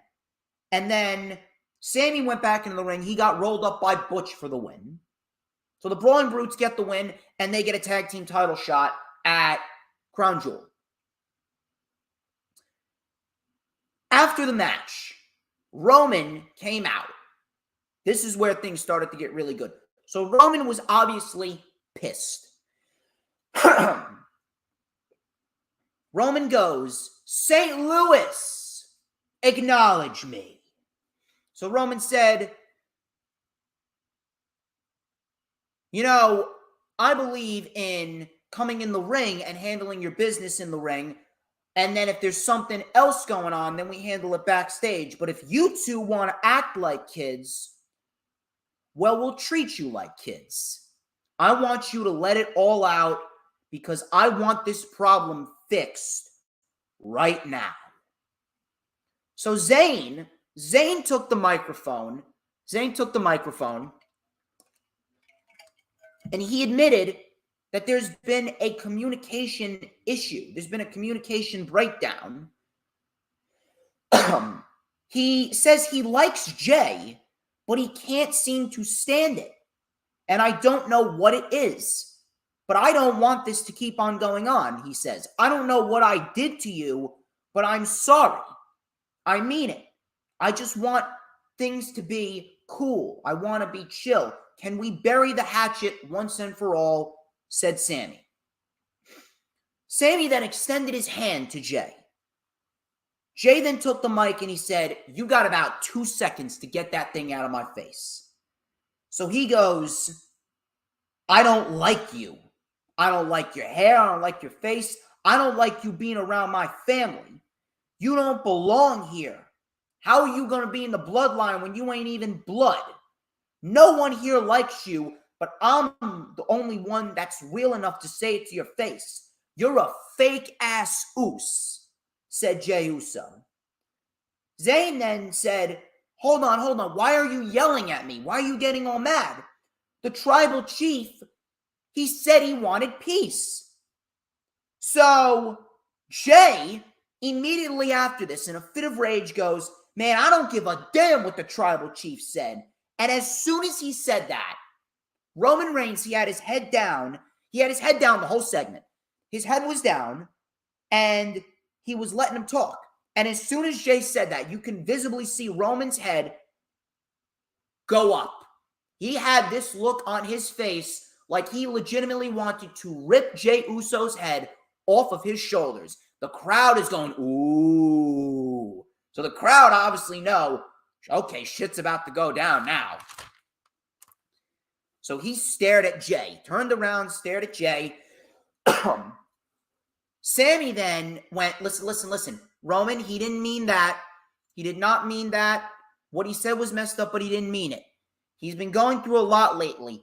He hasn't been himself. So Sammy then goes, he hasn't been very oozy. So then Roman completely fucking broke. At this rate, everyone was fucking laughing. Roman smiled and laughed.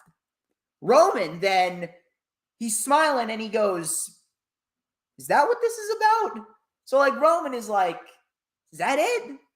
Jey, is it because you're not feeling oozy? And as soon as he said, I swear to God, as soon as he said that, Jey Uso had to bury his face. He had to bury his face in his palms because he was fucking dying. Jey Uso, I'm telling you right now, Jey Uso wanted to let out the biggest fucking laugh that I think he has ever fucking let out.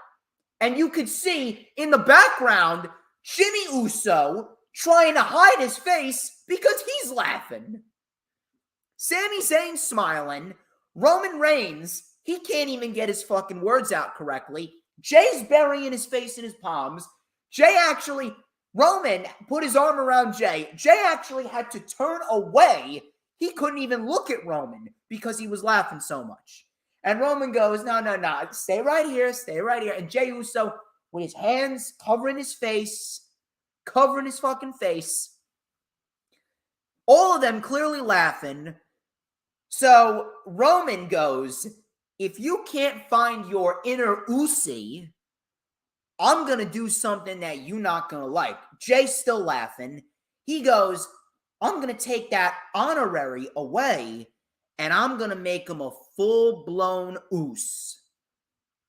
We going to change his name, and we going to make him Sammy Uso, y'all. Absolutely brilliant. Absolutely unbelievable. I can't even describe to you how great this was. Paul Heyman then hyped up Roman's match with Logan Paul, and that was it. Fantastic. Probably the best segment that I have seen since that promo with Dolph Ziggler and The Miz when they were fighting on SmackDown Live at the end of 2016. That promo segment was great. Excellent promo segment. That is the type of shit that we need.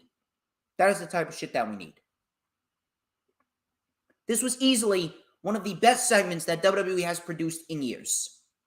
Sami Zayn, I don't know why, I don't know how, but it's like the Acclaimed and Billy Gunn. Sami and the Bloodline is literally equivalent to the Acclaimed and Billy Gunn. Two completely different people. It shouldn't work out, but it works out like a fucking charm. Sami Zayn has legitimately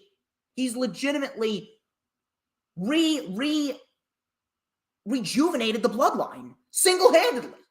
Sami Zayn, the Bloodline without Sami Zayn, I'm telling you, the Bloodline without Sami Zayn would be ice fucking cold.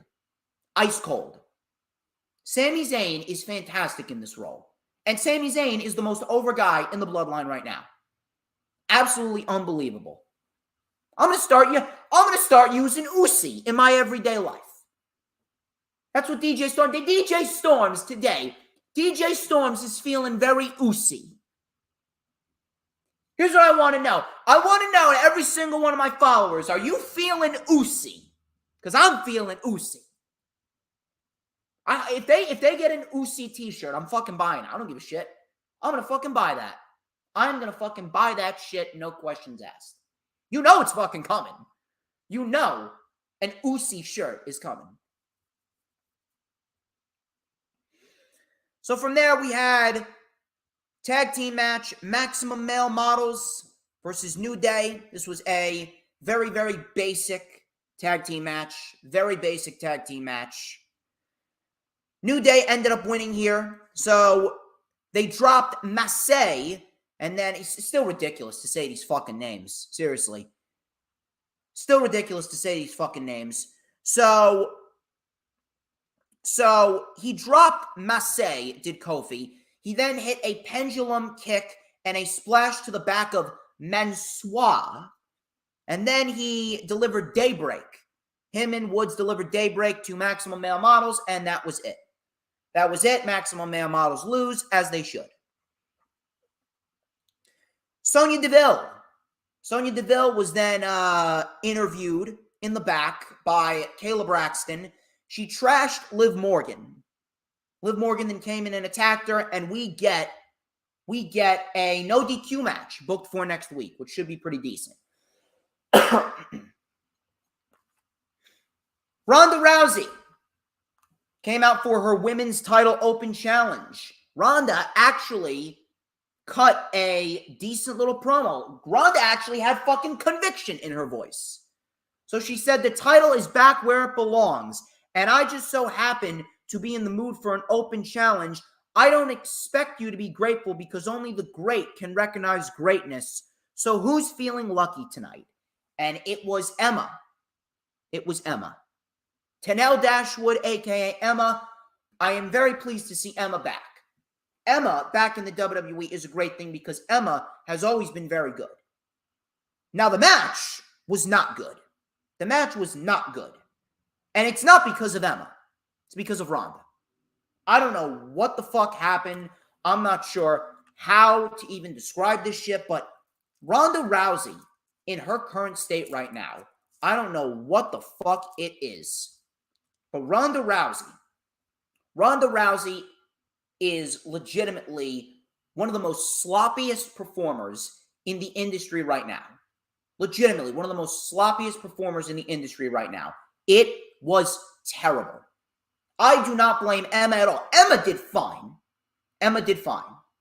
Ronda, my God, she sucks. The only good thing about Ronda right now is the fact that they're pairing her with Shayna Baszler, and this should result in Shayna taking the title off of Ronda. That's what it needs to result in.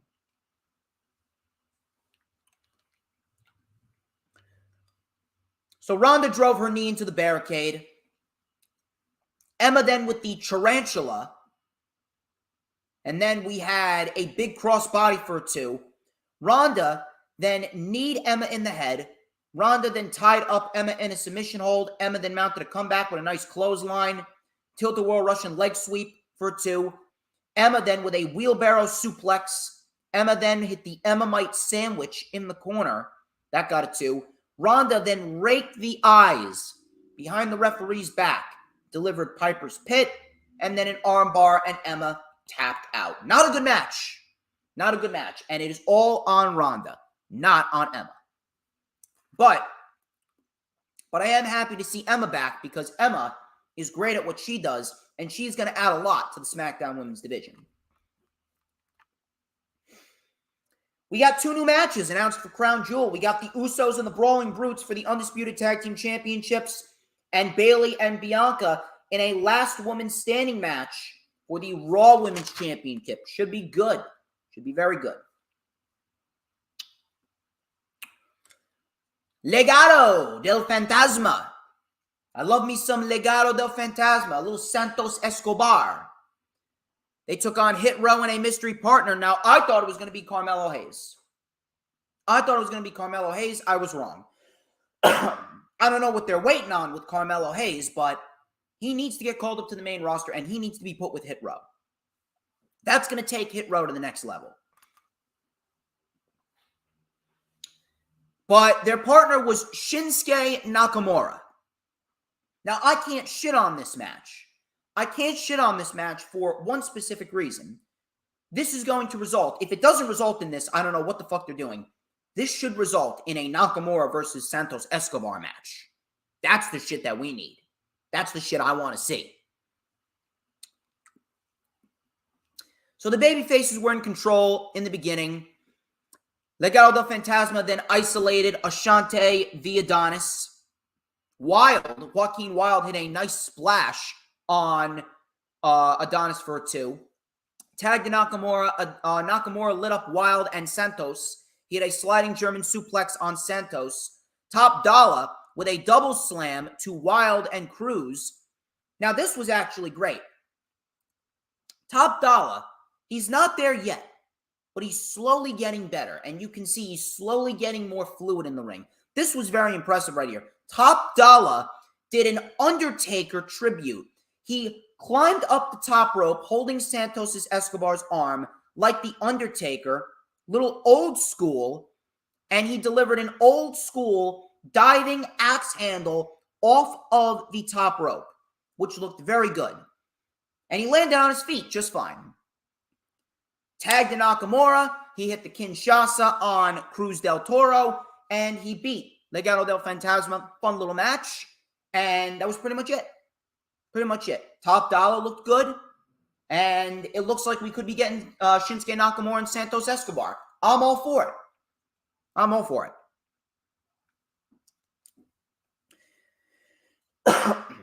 I'll tell you what else was actually pretty solid. Karrion Kross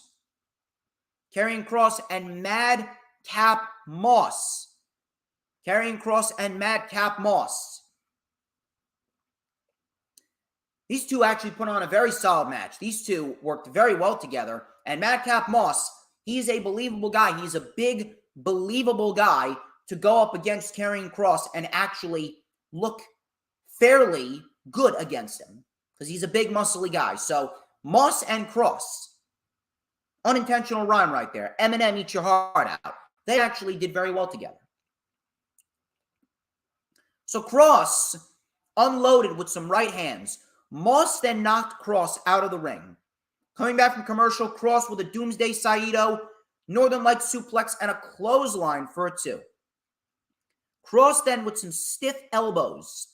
Kross then locked in an armbar. Moss was able to get out of it, and he mounted a comeback. Stiff lariats, spinebuster for a 2, a big fallaway slam, and a shoulder tackle in the corner.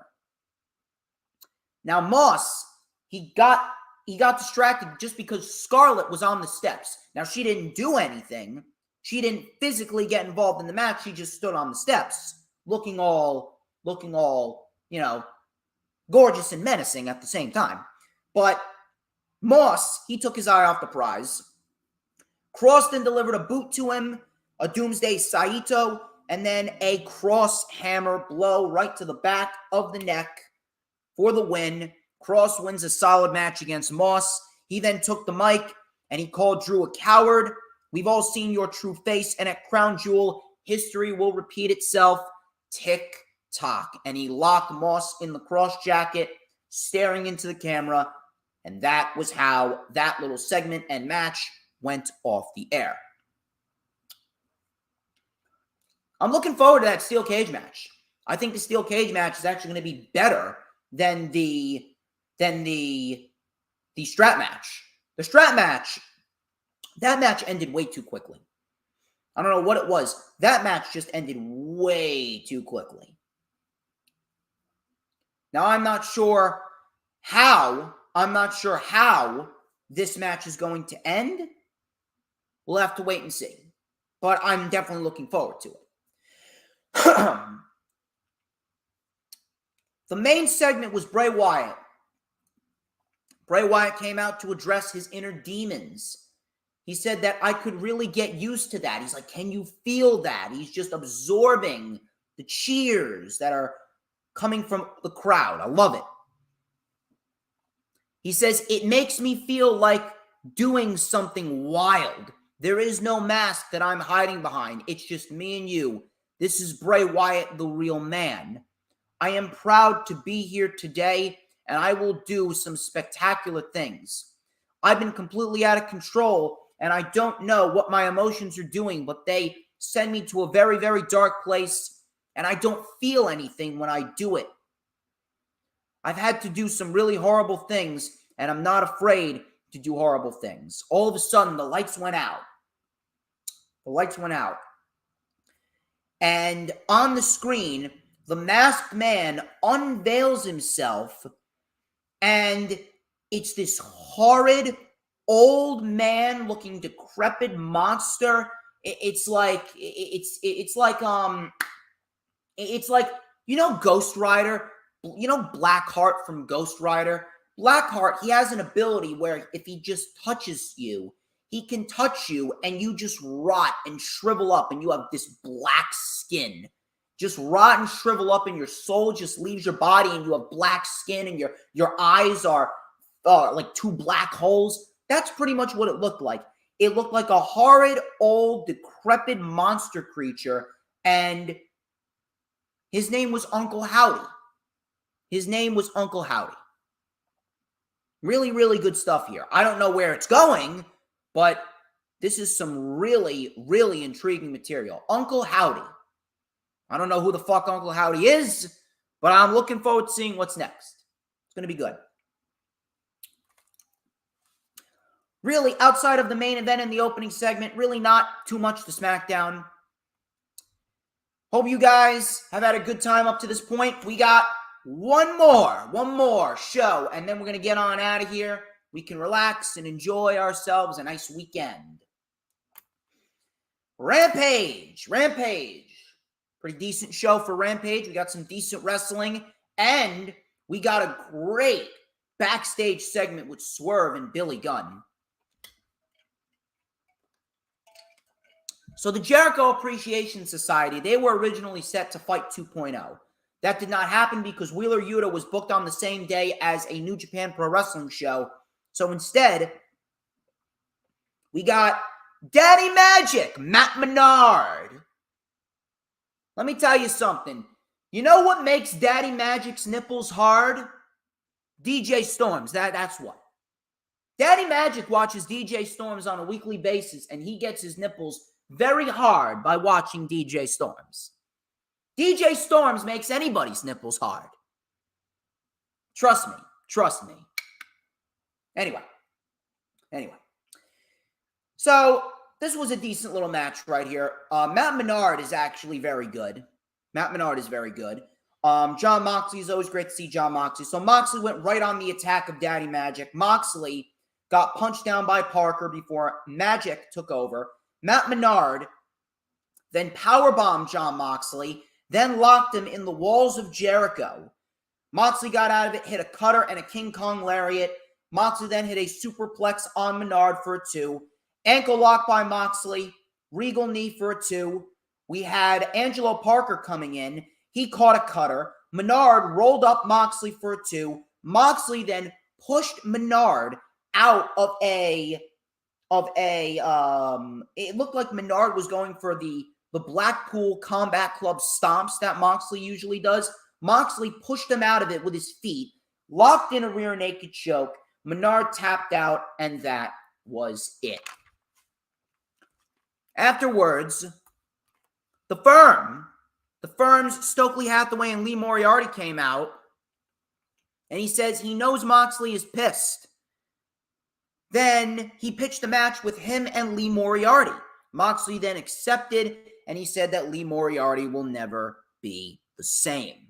So it looks like we got John Moxley and Lee Moriarty next week, which should be a pretty decent little match. I'm actually interested in seeing what Lee Moriarty can do against a guy like Moxley. I'll tell you what else is a great thing. The World Title Eliminator Tournament is coming back. I love it. World Title Eliminator Tournament is coming back at Full Gear, and the first 2 participants are Dante Martin and Ethan Page. That's going to be good. Love it. Love that it's a yearly thing. Keith Lee, he fought Serpentico. He beat Serpentico in about 10 seconds with a Spirit Bomb, but the main thing was about what happened after the match. So Lee was interviewed by Tony Schiavone. He didn't even get a word out before the Acclaimed came out. He said to cut the music. Bowen says that we got a problem, and I think Keith Lee has the answer to it. Billy has been MIA. Where is Billy? So the Acclaimed were asking what the problem was. All of a sudden, Swerve comes up on the screen. Swerve comes up on the screen, and he's laughing And he said that Swerve is also a Hollywood director and his favorite genre is horror. Billy was tied up in a chair in a dark room. Billy then says that he's not good and that's why you lost. They didn't need me. Swerve then said Billy is not going to be at Full Gear when they defend the tag team championships. So he pulled out a pair of pliers and he started clipping Billy's fingers. Now, they didn't show it, but it was implied that he was clipping Billy's fingers and Billy called him a motherfucker. It was bleeped out, but he called him a motherfucker. Swerve then said, spooky season has arrived. And that's the way the segment ended. I am telling you right now, when Swerve is broken up from Keith Lee, Swerve is going to be, I am telling you right now, Swerve is going to be an absolute beast as a heel. Really. He's going to be an absolute beast as a heel. I cannot wait to see it. Cannot wait for it.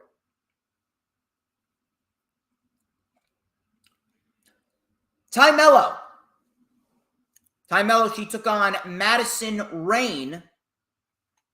This was not as bad as I expected. This was actually not as bad as I expected. Both women actually did fairly decent together. So Madison, she tried to gain the advantage, Tay with a backbreaker on the top turnbuckle. Rayne then with a guillotine, and then she reversed it into a DDT. Rayne with some chops and a running neck breaker for a 2. Both women were on the top. Rayne with a diving cutter off the top on Ty Mello for a 2. We then had a wheelbarrow slam by Ty Mello. That got a 2 count. Sliding lariat by Rayne. That got a 2. Ty with some right forearms, and then she delivered the Ty KO for the win, and it was a clean win. Sammy did not get involved. It was a clean 1-2-3 win. Very happy to see that heels are winning clean. Now, what does this mean for Ty Mello? I don't know. I can see Ty Mello actually fighting Tony Storm after the Full Gear pay-per-view, which I would not mind. I think that would be a pretty decent fucking idea. Just me. Main event. Main event was Wardlow versus Matt Taven. This was for the TNT Championship. I wasn't really too familiar with Matt Taven. I didn't really know what he could do, but from what I saw from him, he didn't look bad. He didn't look bad at all. He wasn't going to win, but Matt Taven didn't look bad at all. He actually pulled out a pretty decent performance against Wardlow right here. But the bigger thing was what happened after the match. Now, the match itself was fine. The match itself was a decent little 9-minute match. Had no problem with it. So, Taven tried to use his quickness against Wardlow. We had a nice drop kick by Taven, but that did not last long because Wardlow beeled him across the ring. Wardlow then drove Taven into the post. Mike Bennett got involved, and Wardlow was about to hit Bennett, but Maria got in front of Bennett, so Maria caused a distraction. Matt Taven, this was actually really, really, really nice. Matt Taven with an Undertaker-esque dive. You know, the Undertaker did his dive over the top rope. Matt Taven with an Undertaker-esque dive over the top rope onto Wardlow, which looked great. Taven then threw Wardlow into the steps. Back in the ring, Taven delivered a beautiful-looking frog splash to Wardlow's knee. So Wardlow's knee was the story of the match here. Coming back from commercial, Wardlow was then caught with a running knee for a 2. Wardlow then with an F10. He was able to hit the F10. He went for a powerbomb. Taven caught him with an enziguri. Wardlow with a big lariat and a big belly-to-belly suplex and a spine buster by Wardlow. So Wardlow then reversed the pinning combination by Matt Taven, delivered 4 power bombs, 1, 2, 3, 4. Wardlow, great as usual. Wardlow is fantastic, easily a future world champion, easily a face of the company type guy. Taven, he looked fine, but Taven's value is going to be when Ring of Honor gets that television deal. Afterwards, Bennett then attacked before Samoa Joe came out to help. He sent Bennett out of the ring. All of a sudden, Powerhouse Hobbs comes out. He entered into the ring before the Embassy, then attacked Wardlow and Joe, and Hobbs joined the fray. And in the end, Brian Cage stood tall with the Ring of Honor TV title, and Wardlow was down with Powerhouse Hobbs standing tall with the TNT title. So it looks like we could be getting two big behemoth type of matches between those four guys, with Hobbs taking on Wardlow and Joe taking on Cage, which I have no problem with. Do I see Wardlow losing his title? No. I don't see Wardlow losing his title till next year, if I'm going to be perfectly honest with you. I honestly think Wardlow should be the longest reigning TNT champion. I think Wardlow should break Darby Allin's record, if you're asking me. I would do that. I would absolutely do that. So I could see Wardlow breaking Darby Allin's record. I don't see Powerhouse Hobbs taking it. Now, I would have built up Hobbs to take it, but in March of next year at Revolution, but it looks like that's not the way that they're going to go. I don't know which way they're going, but they got a couple of options. They could do Luchasaurus and Wardlow when the time is right. They could do Keith Lee and Wardlow when the time is right. They could do Swerve. They could do Ray Phoenix. They could do Jungle Boy. We'll have to wait and see, but Powerhouse Hobbs, I think that's a brilliant match. A brilliant match to do for Full Gear. That's a great TNT title match to do for Full Gear. That I am all for.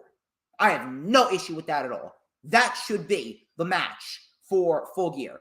Wardlow and Hobbs. Now, Joe and Cage, that's the match that I can see happening at Ring of Honor Final Battle. And if you're asking me, I'm giving Brian Cage the World TV Championship. Brian Cage is a guy that deserves that type of rub. And if you're asking me, Brian Cage would be a great representative for the TV Championship once Ring of Honor gets that TV deal in the beginning of 2023. So I see Wardlow retaining, but I could absolutely see Cage beating Joe. That's the way that I would go. That's just me. But ladies and gentlemen, that wraps up this edition of the Lightning Flash Update. You guys have been great, and I hope you guys had a great time. Do not forget to like, comment, subscribe. Check out all the links in the description and get ready. Get ready for all the streams coming in November for Full Gear, for Crown Jewel, for Survivor Series, December for Ring of Honor Final Battle and NXT Deadline. It is going to be good. I'm telling you, it's going to be scintillating because I'm the Sultan of Scintillation. I'm the alpha male of the IWC. But until then, I'm DJ Storms, and this has been the Lightning Flash Update. But before we get out of here, people, there's a universal question that all must answer, baby. Who runs the IWC?